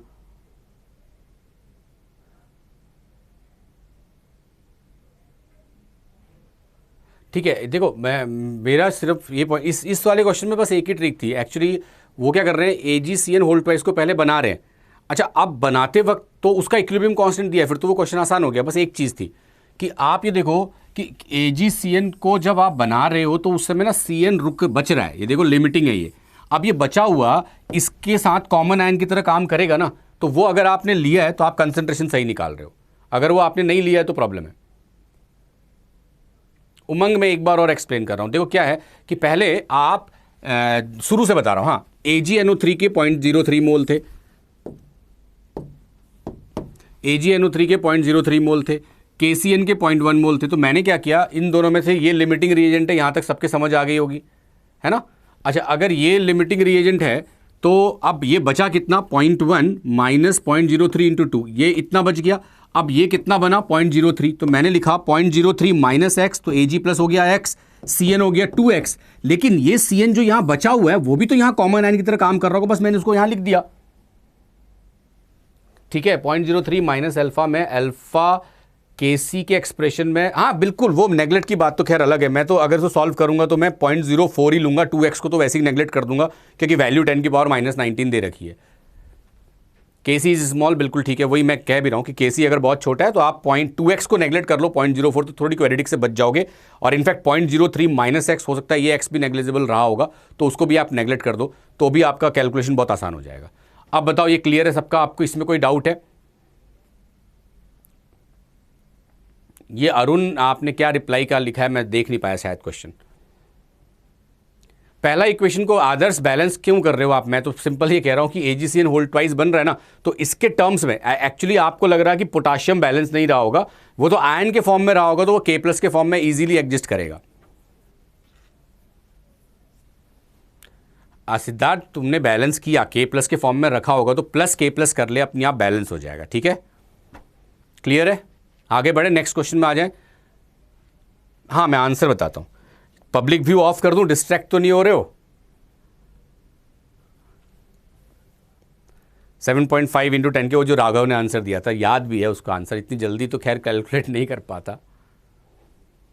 हाँ अभिषेक, 7.5 × 10⁻18 आंसर है। अल्फा कैसे आया?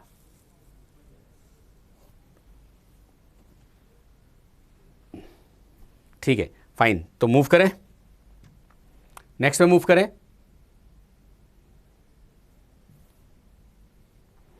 ऑब्जेक्टिव क्वेश्चन है, फर्स्ट ऑब्जेक्टिव क्वेश्चन है।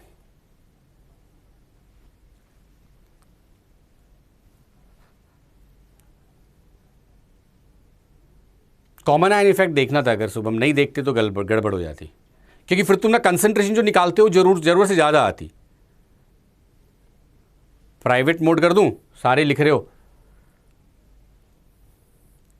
हाँ, ऑब्जेक्टिव में प्राइवेट करना पड़ेगा, नहीं तो एक का आंसर देख के सारे वही बोलते हैं। ठीक है, मैं प्राइवेट कर रहा हूं।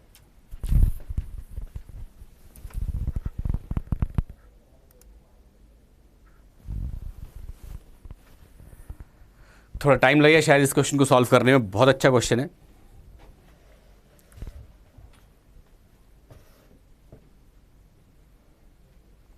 तुम ट्राई करो, मैं भी सोच रहा हूं। Kp for N2O4 equilibrium pressure is 3P0.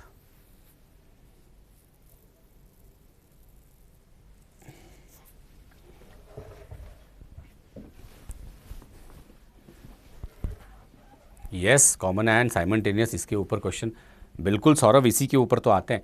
Chemical equilibrium में एडवांस में Kp Kc के ऊपर तो पूछेंगे नहीं।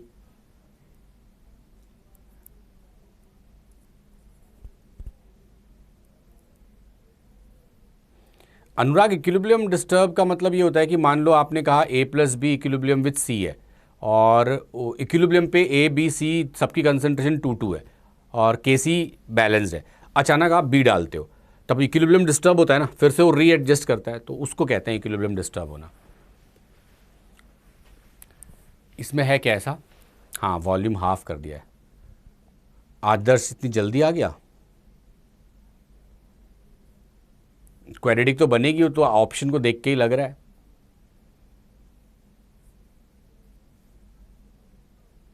जल्दी करो यार, जितना टाइम मैं दे रहा हूं उतने में ही करना है। अब बहुत टाइम लोगे तो देखो कर ही दोगे।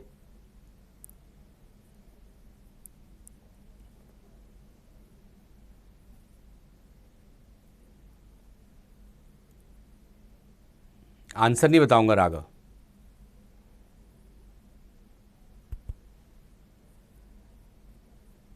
नहीं, मल्टीपल नहीं है, सिंगल चॉइस है।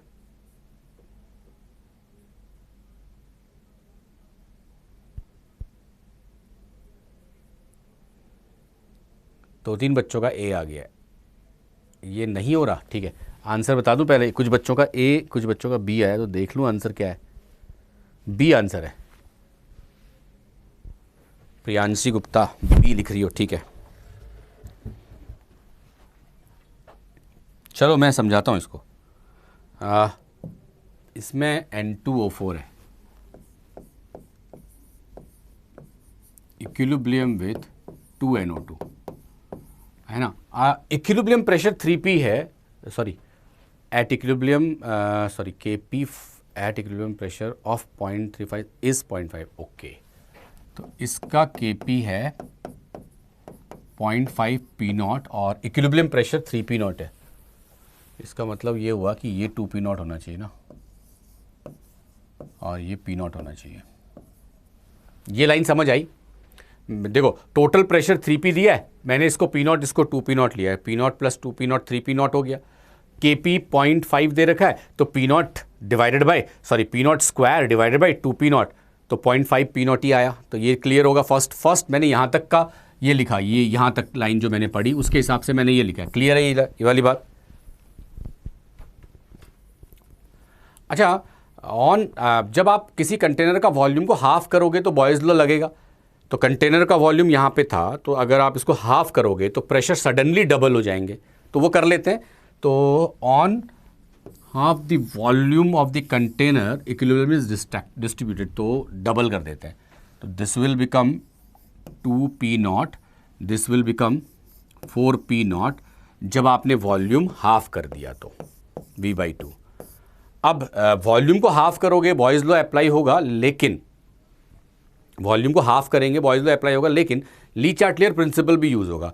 तो अगर आपने ली चार्टियर प्रिंसिपल पढ़ा हो तो उसमें ये भी लिखा रहता है कि जब आप वॉल्यूम कम करते हो ना तो रिएक्शन उस डायरेक्शन को मूव करती है जहाँ नंबर ऑफ मोल्स कम होते हैं, है ना। वैसे भी अगर आप ये नहीं भी यूज़ करना चाहते हो इक्विलिब्रियम का नॉर्मल कॉन्सेप्ट, तब भी आप इसको बता दोगे कहाँ पे आ रहा है। तो आप देखो, अगर मुझे अभी QP निकालना है, मैं QP से सॉल्व अगर करूँ तो QP अगर मुझे निकालना है तो मैं लिखूँगा 4p0 स्क्वायर बाय 4p0। तो ये तो कट गया। तो आंसर क्या आ रहा है? p0 आना कितना चाहिए? 0.5 p0। तो रिएक्शन कहाँ जानी चाहिए? बैकवर्ड। तो मैं ले जाता हूँ इस रिएक्शन को बैकवर्ड। तो ये बन जाएगा 4p0, तो ये हो गया 2p0 minus 2 alpha, 4p0 plus alpha, और Kp तो सेम ही रहेगा ना, 2p0 माइनस 2 अल्फ़ा अपॉन, सॉरी इसका square, upon 4p0 plus alpha equal to Kp 0.5 p0। निकालना क्या था? The new equilibrium pressure is fine. तो न्यू इक्विलिब्रियम प्रेशर क्या होगा? न्यू इक्विलिब्रियम प्रेशर होगा आपका 4p0 plus alpha plus 2p0 minus 2 alpha, ये वाली वैल्यू। इस इक्वेशन से ना आप अल्फ़ा निकाल लो इन टर्म्स ऑफ p0 कितना आ रहा है, उसको यहाँ पे पुट करो तो न्यू प्रेशर आ गया। अर्पित कह रहा है N2O4P होगा, NO2 2P होना चाहिए। क्यों होना चाहिए? अगर आप इसको 2P करोगे और इसको P करोगे तो Kp तो आ जाएगा 2, और Kp की वैल्यू 0.5 P0 दे रखी है, तो वो तो रिवर्स होगा ही। जो मैंने लिखा वो सही है, आप देखो Kp भी सही है। नहीं समझ आया अथर्व? ठीक है, दोबारा बता रहा हूँ। देख इस जो फर्स्ट वाली लाइन है ना, उसमें उन्होंने P0 और टोटल प्रेशर दिया है। तो उस P0 और टोटल प्रेशर से मैंने लिखा ये वाला P0 है और ये वाला 2p0 है। मैंने ऐसा क्यों लिखा मैं बताता हूँ। देख P0 और 2p0 था तो टोटल प्रेशर 3p0 हो जाता, तो ये वाला जो टोटल प्रेशर 3p0 वाली वैल्यू सही हो जाती, और Kp 0.5 p0 है। तो देख अगर ये P0 है ना तो P0 का स्क्वायर करूंगा मैं Kp निकालने के लिए, अपॉन 2p0 करूंगा। देख कितना आ रहा है ये 0.5 p0, और Kp 0.5 p0 दिया, ये वाला भी सही है। अच्छा, अब वो कह रहा है कि आप इसका वॉल्यूम को हाफ करो। तो बॉयज़ लॉ क्या कहता है? जब वॉल्यूम हाफ करने से प्रेशर डबल हो जाते हैं। तो जो 2p0 था अब 4p0 हो गया, जो p0 था वो 2p0 हो गया, डबल हो गया। लेकिन इक्विलिब्रियम कहता है कि यार Kp की वैल्यू नहीं बदलनी चाहिए। तो मैंने कहा अगर ये 2p0 और ये 4p0 करूं तो अभी Qp की वैल्यू P आ रही है। अगर तू 2p0 का स्क्वायर करेगा डिवाइड बाय 4p0 करेगा तो p0 आएगा ना, जबकि उसको 0.5 p0 आना चाहिए। तो ये रिएक्शन जानी चाहिए बैकवर्ड। तो मैंने कहा यहाँ 2 था तो यहाँ 2 अल्फ़ा कर दिया और ये अल्फ़ा बन गया। ठीक है, अब इसका प्रेशर इतना है, इसका प्रेशर इतना है, तो मैं क्या करूँगा, इसका स्क्वायर अपॉन इसका इक्वल टू Kp के इक्वल कर देते हैं। तो यहाँ से मैंने अल्फ़ा निकाल लिया और टोटल प्रेशर क्या था? This plus this. तो इस अल्फ़ा की वैल्यू को यहाँ पुट कर दिया, आंसर आ गया। इनिशियल प्रेशर तनवीर मैंने एज्यूम कहाँ किया? उन्होंने तो डेटा दिया था ना, टोटल प्रेशर 3p0 के बराबर है, तो किसी को तो लेते आप। आयुष, मुझे तो वैल्यू गिवन ही नहीं थी, उन्होंने तो क्वेश्चन में 3p0 दिया था, तो मैं 2p0 और p0 को ही लेके चलूंगा, कोई वैल्यू मैं कैसे रख सकता हूं? क्लियर? जल्दी बताओ क्लियर। नेक्स्ट में आऊं? ठीक है, क्लियर हो गया। चलो moving to next question. 4 mole of equimolar mixture of chlorine and nitrogen is added in 20 metre vessel, 1 mole PCl5। करो, आप करो, तब तक मैं क्वेश्चन और समझता हूं। अर्नव, अगर रिएक्शन बैकवर्ड होती है फॉरवर्ड होती है, आप केसी के प्रोडक्ट को नहीं बदलते, जो जैसा है वैसे ही रखते हो, बस हाँ अल्फा और बीटा के टर्म में चेंज करते हो। अगर आप कहते हो नहीं मैं पूरे रिएक्शन को ही बदल लूंगा, तो Kp की वैल्यू भी तो 1/, हो जाएगी यार। क्लोरीन और नाइट्रोजन के 4 मोल लिए हैं 20 लीटर वेसल में, 1 mole PCl5, 2 mole PCl3 and 3 mole chlorine eight equilibrium, the mole fraction of. Easy है ये वाला क्वेश्चन तो, आप करो, मैं बस रिएक्शन लिख रहा हूं।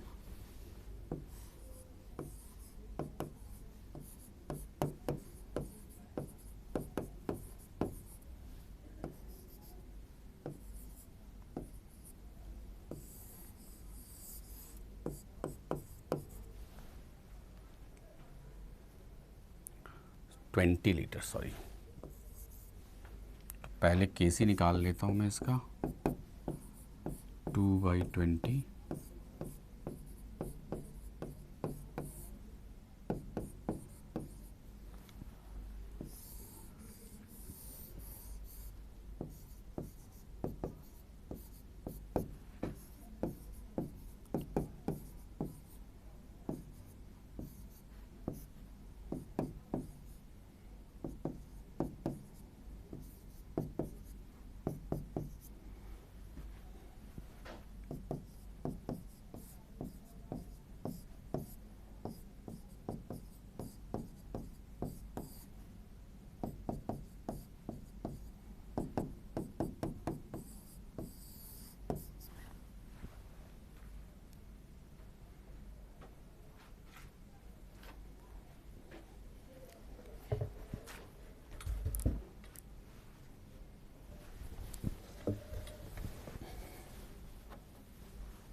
1A+ है PCl5 में, कुछ गलत लिखा क्या?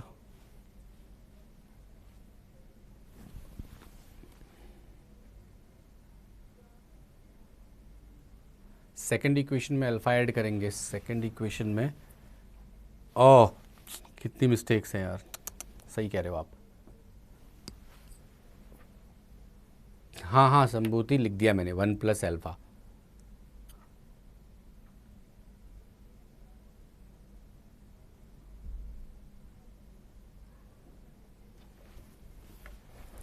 राघव कह रहा है वीडियो लैगिंग हो रही है, अच्छा हाँ वेंकटेश लिख दिया यार, अब 1+α सभी लिख रहे हो, मेरे को लगता है आप समझ आ गया होगा आपके मैंने क्या किया है। उन्होंने ना 1 और 2 3 इक्विलिब्रियम का मिक्सचर दिया है, तो 20 लीटर वेसल था, तो मैंने पहले केसी निकाला, केसी रिमेन कांस्टेंट, तो वहाँ पे भी केसी वही रही होगी। तो उसके बाद हमने क्या किया, PCl5 1 2 3 था, तो इक्यूमोलर 4 मोलर उन्होंने इक्यूमोलर मिक्सचर ऑफ क्लोरीन और नाइट्रोजन दिया। अब नाइट्रोजन से मुझे फ़र्क नहीं पड़ता, अगर कांस्टेंट प्रेशर पे नाइट्रोजन डालते या इनर्ट गैस डालते तब वॉल्यूम पे फ़र्क पड़ता, इसलिए मैंने उसको लिया नहीं। तो अगर क्लोरीन और नाइट्रोजन 4 मोल है तो मैंने क्लोरीन के 2 मोल यहाँ पे ऐड कर दिए, सो इट विल बिकम 5, है ना। अब क्योंकि आपने प्रोडक्ट डाला, रिएक्शन पीछे गई होगी, तो 5 - अल्फा 2 - अल्फा 1+α, वॉल्यूम 20 लीटर था, केसी रिमेन कांस्टेंट, तो उससे मैंने कैलकुलेट कर लिया। फाइन, आंसर बताता हूँ मैं आपको, ये वाला क्लियर है सबको? आंसर इसका है बी। यस, ऋषभ ए कह रहे हो, कैलकुलेशन एरर है। Sudhir Reddy B, perfectly fine. ठीक है, तो जल्दी से मूव कर रहे हैं अगले क्वेश्चन में।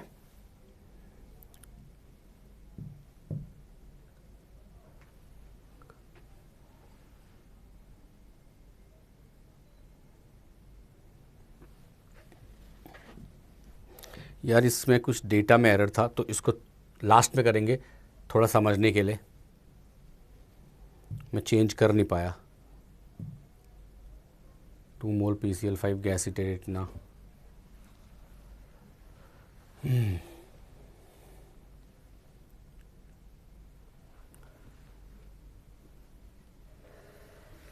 अब लेने दूंगा, सिद्धार्थ थोड़ा लेट हो गए। रोहित कैलकुलेशन कर ले, बी आया है वैसे तो, अब तेरा डी आ रहा है तो देख ले एक बार। पीयूष अभी थोड़ी देर बाद वीडियो रिप्ले करके स्क्रीनशॉट ले लेना, अब मैं दूंगा तुम्हें टाइम। कैलकुलेशन मिस्टेक से तो आपके सारे क्वेश्चन के आंसर ही गलत हो जाएंगे। चलो फटाफट करो ज़रा, मैं एक्चुअली थोड़ा लिख दे रहा हूँ जल्दी, तो वो भी हिंट मिल रहा है आपको।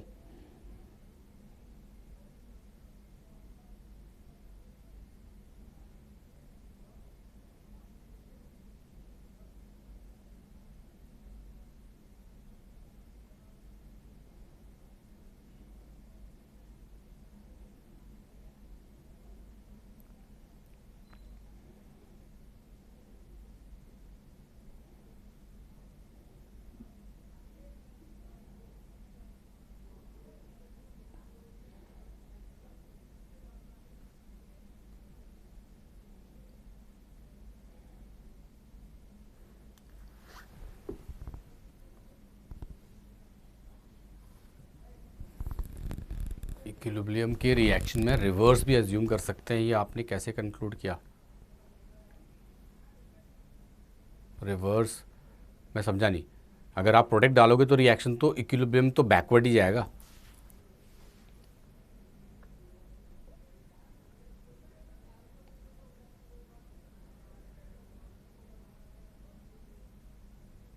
यार कोई ऐसा क्वेश्चन है जो आप कमेंट पे नहीं लिख सकते हो तो बताओ, मैं एक नंबर देता हूँ, आप कॉल करो, स्पीकर पे डाल दूंगा, सारे बच्चे आपका क्वेश्चन भी सुन लेंगे।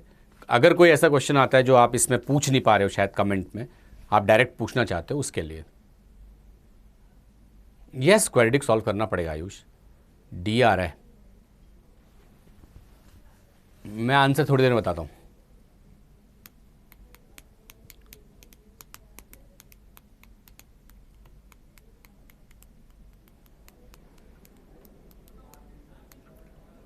आइए मैम।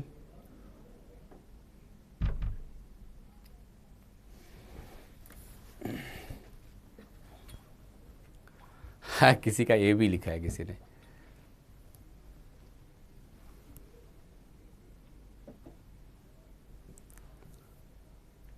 ए ही आंसर है वैसे, अथर्व अर्नव ए आंसर है।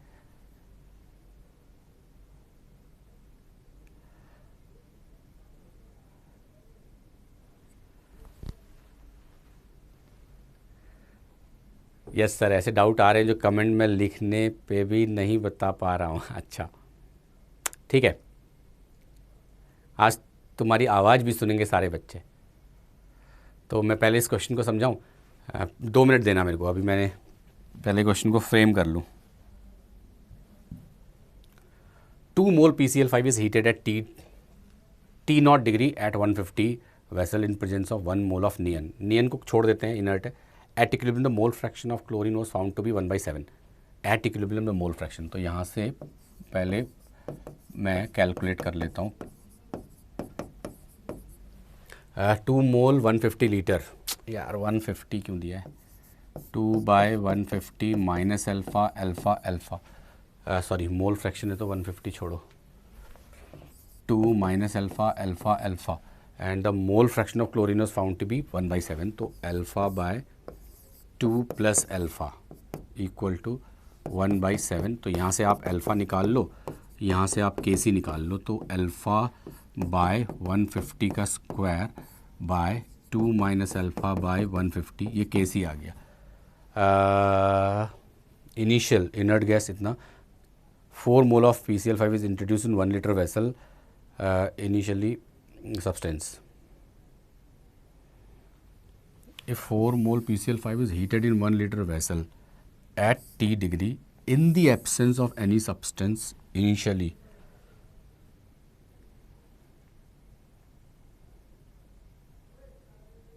कोई फर्क नहीं पड़ रहा होगा मुझे लगता है।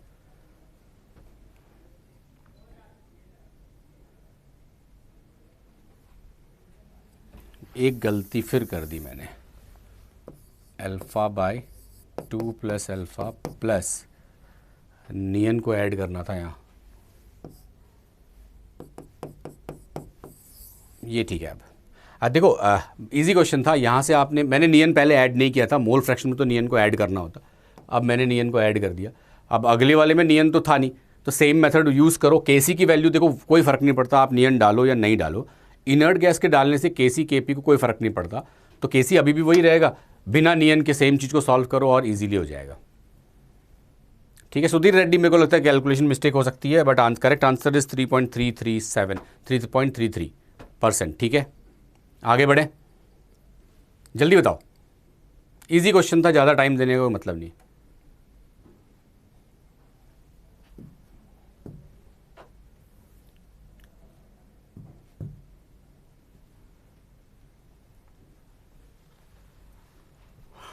ये भी सिंपल है ना। हीटिंग कहाँ हो रही थी सुबह, उसमें उसमें तो T0 दोनों में लिखा हुआ था ना, टेम्परेचर को तो कोई फर्क नहीं पड़ रहा था।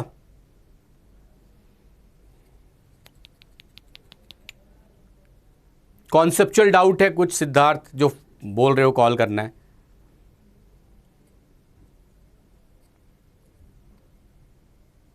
अरुण, अगर आप मोल फ्रैक्शन का क्या मतलब होता है, देखो मैं ये नहीं कह रहा कि नियन से आपके इक्विलिब्रियम डिस्टर्ब होगा, कुछ नहीं होगा, लेकिन कोई अगर मोल फ्रैक्शन दिया होगा तो मोल फ्रैक्शन में तो टोटल मोल लोगे, और टोटल मोल में नियन भी तो इंपॉर्टेंट पार्ट है।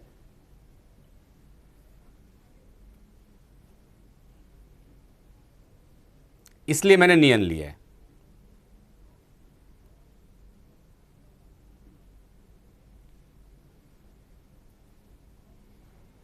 अनुराग का बी आ गया,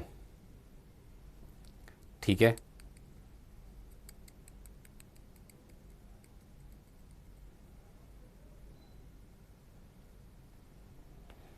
चलो इजी था इसलिए ज़्यादा टाइम नहीं दूंगा, इतने में हो जाना चाहिए था। Correct answer is B. 40% hydrogen by volume का मतलब सीधे सीधे वो मोल की बात कर रहे हैं, तो बहुत आराम से आप मोल ले लेना। तो इस क्वेश्चन में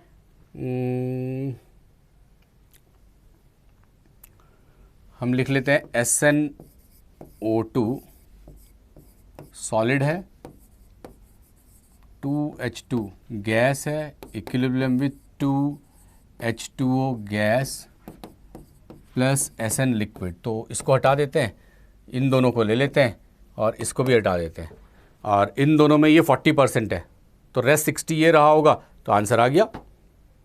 हाँ मतलब सबने बी लिख दिया, ठीक है। तो ज़्यादा टाइम नहीं दे रहा हूँ इसमें, फटाफट हो गया। Next, solid NH4 rapidly close, हाँ इसमें टाइम लगेगा तुम्हें। The final pressure is 5 P0। अच्छा क्वेश्चन है।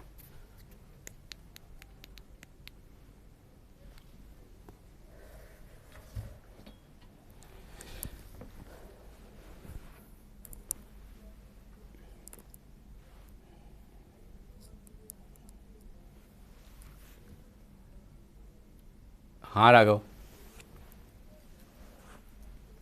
तरुण गुप्ता, वॉल्यूम में आपने मोल कैसे लिए, क्या फ़र्क पड़ता है, PV इक्वल टू NRT होता है।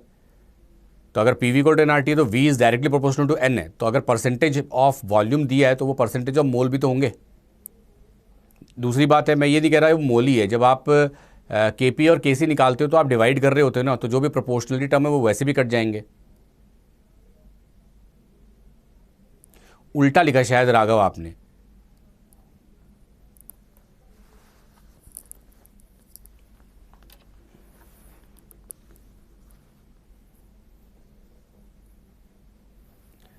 सिद्धार्थ कर सकते हो, अगर आप किसी इक्विलिब्रियम को रिवर्स कर रहे हो तो केसी को भी तो 1 बाई लोगे ना। अगर आप कह रहे हो PCl5 equilibrium with PCl3 plus chlorine है, अगर KC2 है, उल्टा लिखोगे तो 1/2 नहीं लोगे। अभी तो ये वाले क्वेश्चन को डिस्कस करते हैं, इसको सॉल्व करो जरा। आदर्श भट्ट, आप टेंशन मत लो कि 50% क्वेश्चन आपसे नहीं हो रहे हैं, मैं बहुत सिलेक्टिव क्वेश्चन दे रहा हूं, डिफिकल्ट क्वेश्चन दे रहा हूं, तो वो जनरली बच्चों से ऐसे क्वेश्चन नहीं होंगे, बट ये क्वेश्चन अटेम्प्ट करने के हैं कि आप अटेम्प्ट करो, ट्राई करो कि ये क्वेश्चन आप कर पाओ, बट ये डिफिकल्ट क्वेश्चन है, तो इसलिए आप चिंता मत करो, नहीं हो रहे हैं, आप नॉर्मल अपनी बुक से करोगे सारे हो जाएंगे। यार मैं किसी भी जो बुक से आप सॉल्व कर रहे होगे जिसमें आपको डाउट होगा वो क्वेश्चन ले रहा हूं, उसमें अगर आप 50% क्वेश्चन सॉल्व कर दे रहे हो तो बहुत अच्छी बात नहीं है।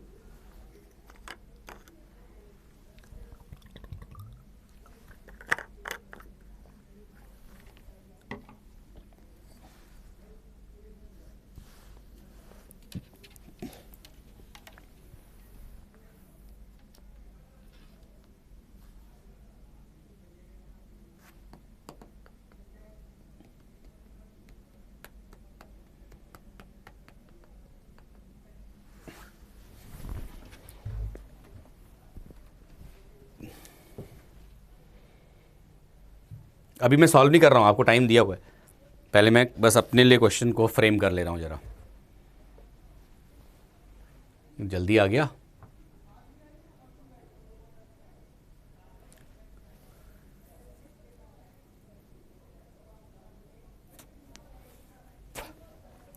Excess of NH4I is rapidly heated in a closed vessel, develop a constant pressure of 4 P naught। अच्छा सॉलिड है तो NH4I solid, NH3 plus HI, develop a constant pressure of 4 P naught। हाँ, develop a constant pressure of 4 P naught का मतलब हुआ आपने उसको heat किया और धीरे धीरे ये दो बने और टोटल प्रेशर 4 P naught हो गया। तो ये लिखा जा सकता है कि ये 2 P naught है, ये भी 2 P naught है, तो Kp की वैल्यू आ जानी चाहिए 4 P naught square.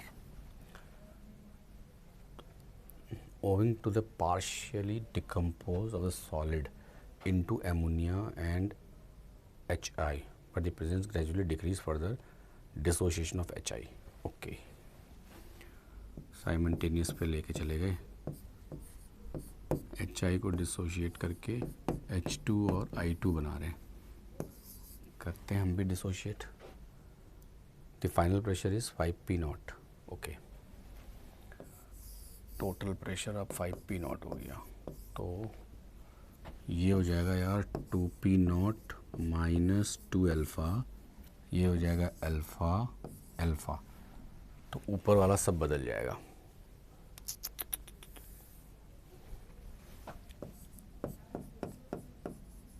Ammonia plus HI था, ये 2 P naught माइनस 2 अल्फ़ा हो गया। अगर माइनस अल्फ़ा हो तो ये रिएक्शन और आगे गई होगी, तो X बन गए होंगे, तो ये हो जाएगा 2 P naught plus X। Perfect, ठीक है। तो अब आप ये बताओ, how the pressure of ammonia of HI equal, I don't understand. क्यों? अगर आपसे ये कहा जाए यार कि कोई एक सॉलिड है, आप इसको समझो, ये देखो, इस कंटेनर में ना तुमने NH4I डाला और कंटेनर पहले से एकदम वैक्यूम है, सिर्फ NH4I डाला, और आपको ये कहा कि यार कुछ टाइम के बाद टोटल प्रेशर 4 P naught है, तो मेरे दिमाग में क्या आएगा कि NH4I डिसोशिएट किया जिसकी वजह से प्रेशर 4 P naught है। अगर NH4I डिसोशिएट कर रहा है तो इक्यूमोलर एमोनिया और HI देगा, तो इक्यूमोलर का मतलब क्या हुआ, प्रेशर भी बराबर रहे होंगे। टोटल प्रेशर कितना था 4 P naught, तो इंडिविजुअल प्रेशर कितना रहा होगा 2 P naught, तो उसमें कोई प्रॉब्लम नहीं है। ठीक है, एमोनिया में मैंने X इसलिए ऐड किया ना, देखो जब आप HI का डिसोसिएशन नहीं कर रहे थे तब इक्विलिब्रियम किसका था, NH4I, NH3 और HI का, तब 2 P naught 2 P naught है। अब वो एमोनिया अगर डिसोशिएट, सॉरी वो HI जो है वो डिसोशिएट करने लगा, ओके यार ये ना मैंने उल्टा लिख दिया शायद, ये HI, सॉरी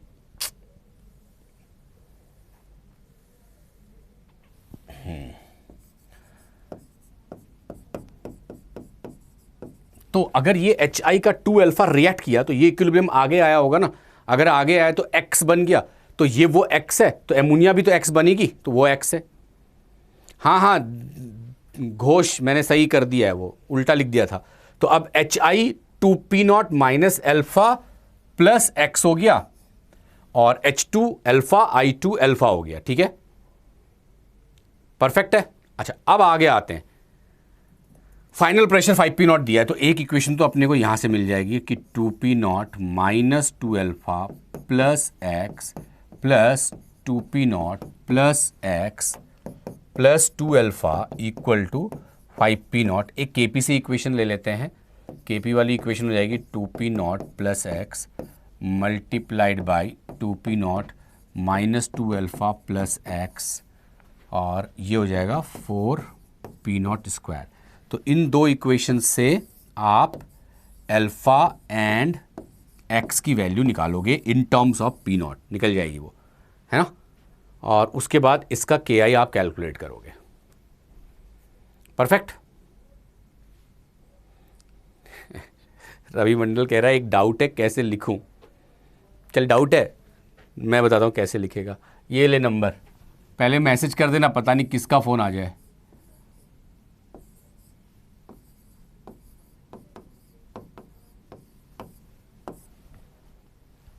पहले एक व्हाट्सअप करना, उसके बाद कॉल करना,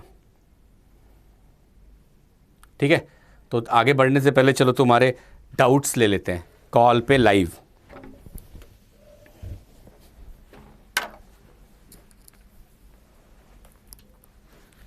एक्स कैसे आया? तुम एमोनिया को रिएक्ट कराओगे तो रिएक्शन फॉरवर्ड नहीं जाएगी।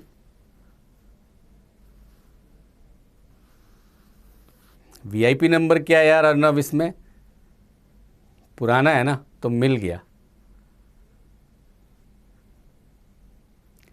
आंसर। अभी आंसर बताता हूं, लेकिन आंसर दिखाते ये डिलीट हो जाएगा, फिर तुम कहोगे स्क्रीनशॉट नहीं लिया।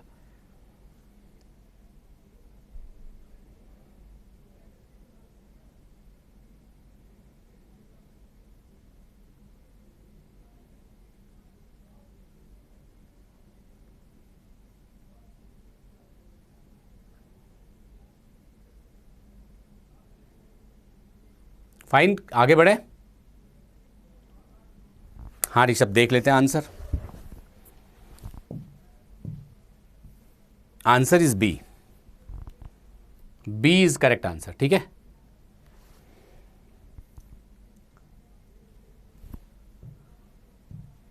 Again a very good question. Ammonium carbonate dissociate कर रहा है। If you start with 1 mole, total pressure of equilibrium will B.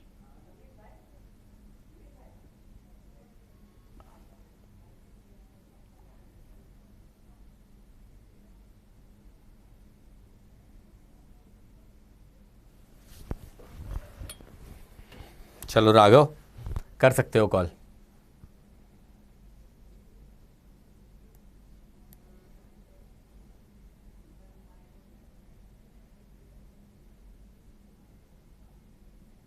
Ammonia की कंसंट्रेशन की जरूरत पड़ रही है क्या इसमें?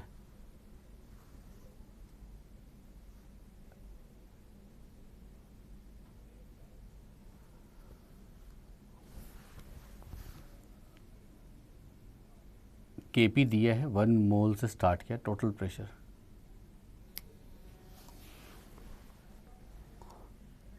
हाँ गुड मॉर्निंग सर। राघव बताओ क्या डाउट है?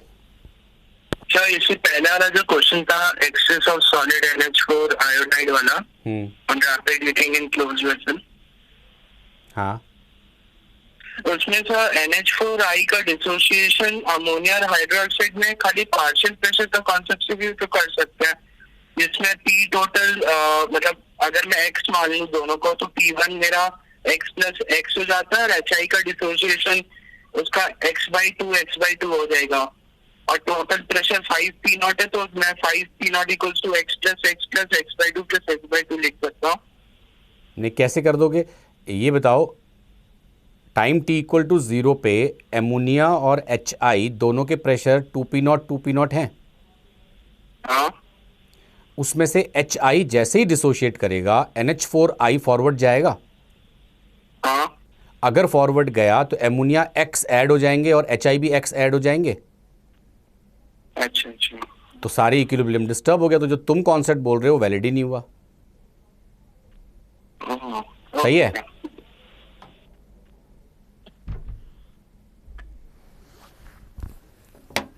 ये बाकी बच्चों को क्वेश्चन सुनाई दिया, क्या ये हेल्पफुल है? चलो फिर इसको सॉल्व करते हैं, तब तक तुम हेल्पफुल है कि नहीं बताना, नहीं तो इसको बढ़ा दूंगा मैं, सो दैट जो ऐसे कोई भी क्वेश्चन जो आप कमेंट में नहीं पूछ पा रहे हो वो पूछ पाओ। बच्चों की आवाज़ सुने हमें भी बहुत दिन हो गए।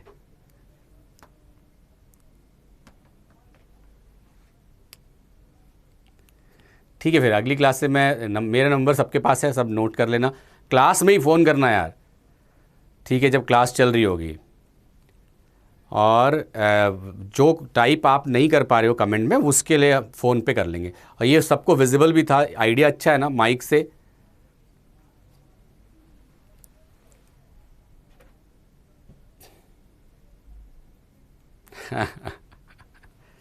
ठीक है, ये क्वेश्चन थोड़ा इनकम्प्लीट सा लग रहा है, क्यों? NH2CO NH4 है and this is solid and it will give you 2 ammonia plus CO2. So ammonium carbonate decompose है to ammonia carbon dioxide for the reaction KP is given, KP दिया हुआ है इसका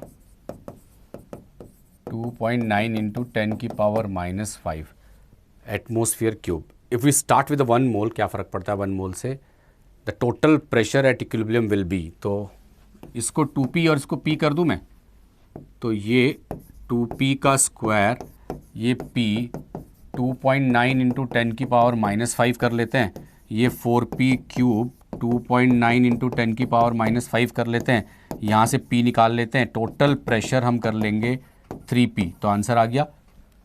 कोई इसमें अमोनिया की कंसंट्रेशन मेरे से पूछा था, मुझे पता नहीं चला अमोनिया की कंसंट्रेशन क्यों पूछ रहे थे। ठीक है, फाइन, क्लियर है।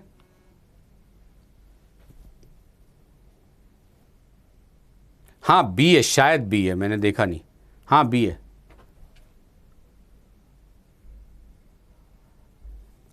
यार अरुण, कोई भी डाउट होगा वो डाउट सेक्शन में पूछना है। व्हाट्सएप में अगर ऐसे क्वेश्चंस आने लग गए तो सोच रहे हो मेरी क्या हालत होगी। डाउट सेक्शन में पूछना, अगर कोई भी डाउट सेक्शन में हैंडल नहीं हो रहा तो मुझे भेज देना। फाइन, ठीक है। ये होमवर्क के लिए दिया है, बहुत बड़ा क्वेश्चन है तो जल्दबाजी में होगा नहीं, तो इसको सॉल्व करो, कमेंट पे डालना, तो मैं कमेंट पे आंसर दे दूंगा। ये घोष बाबू ज़्यादा क्वेश्चन नहीं, बहुत सारे क्वेश्चन बन गए सारे। आप ये सोचो केमिकल इक्विलिब्रियम के बहुत सिलेक्टिव क्वेश्चंस थे, जितने भी मॉड्यूल्स हैं, जितने आपने सुने उन सबसे लिए, सबके अच्छे क्वेश्चंस डाल दिए। होम असाइनमेंट के बारे में आप कह रहे थे, अगर आपको होम असाइनमेंट चाहिए मैं अपलोड कर दूंगा, बहुत क्वेश्चंस हैं, बट कर पाओ उतने सही टाइम पे वो काफ़ी है। ठीक है, हाँ मैं होम असाइनमेंट अनुराग दे दूंगा, मैं एक साथ ना 5-6 चैप्टर का दे दूंगा, चल जाएगा ना। जैसे अभी हमने क्या क्या पढ़ लिया, स्टोइचियोमेट्री पढ़ लिया, केमिकल इक्विलिब्रियम, गैसियस स्टेट, और 1-2 टॉपिक और भी जो हमने पिछले टाइम में पढ़े थे, सॉल्यूशन, उन सब का एक साथ दे दूंगा। ठीक है, तो तुम एक साथ आराम से क्वेश्चन सॉल्व कर लेना, क्वेश्चन तुम्हें सफिशिएंट मिल जाएंगे, उसकी कोई प्रॉब्लम नहीं है। केमिकल इक्विलिब्रियम की आदर्श नहीं है, आयोनिक इक्विलिब्रियम की है। आयोनिक इक्विलिब्रियम में भी एक ही क्लास में पढ़ाऊंगा, तो तुम ना, मैं बता देता हूँ क्या क्या पढ़ के आना, तो मज़ा आएगा पढ़ाने में। रिवाइज करके आना, पीएच पढ़ लेना, सॉल्ट हाइड्रोलिसिस, बफर और सॉलिबिलिटी प्रोडक्ट, ये चीज़ें पढ़ लेना। और ना ऐसा करेंगे, तुम पहले ये इन चारों को अपने अपने नोट से, अपने अपने जहाँ भी जाते हो उससे अच्छे से रिवाइज कर लेना, और एक लिस्ट डाउन कर लेना कि मुझे पीएच में ये प्रॉब्लम आती है, मुझे सॉल्ट हाइड्रोलिसिस का ये थ्योरी समझ नहीं आता, या बफर का ये वाला पार्ट नहीं समझ आता, सॉलिबिलिटी का ये वाला पार्ट नहीं समझ आता। तो ना जब आप ये लिस्ट डाउन कर दोगे, मुझे व्हाट्सअप कर देना कि ये वाले पार्ट की थ्योरी पढ़नी है, तो मैं उसी थ्योरी को एड्रेस करूंगा, तो सारे बच्चों की वो थ्योरी ठीक हो जाएगी, फिर हम क्वेश्चंस पे आ जाएंगे। ठीक है, लेकिन अब बहुत बेसिक सा चीज़ तो खैर आता, आप पूछोगे भी नहीं, बहुत बेसिक सा चीज़ हो नहीं पाएगा। Step up home assignment is sufficient, yes, but जो हम असाइनमेंट अभी दे रहे हैं वो भी करना चाहिए कायदे से। स्टेप अप में जो असाइनमेंट दिए थे वो भी बहुत अच्छे क्वेश्चंस के थे। ठीक है, तो अगली क्लास में मिलते हैं यही वाली प्रिपरेशन के साथ। ऐसा करना तो मुझे लगता है वो 2 घंटे और इफेक्टिव बन पाएंगे, क्योंकि अभी मुझे थोड़ा समझ नहीं आ रहा होता है कि मैं कहाँ से शुरू करूँ। बहुत सारों को आपको आता है, बहुतों को नहीं भी आ रहा होता है बेसिक सा, तो बेसिक तो फिर भी नहीं कर सकते उस 2 घंटे में, लेकिन वो पर्टिकुलर चीज़ें कर सकते हैं जिसमें प्रॉब्लम आती है, थियोरिटिकल। ठीक है, और बाकी सब ये कर लेना और क्वेश्चन सॉल्व करेंगे। ठीक है, थैंक यू।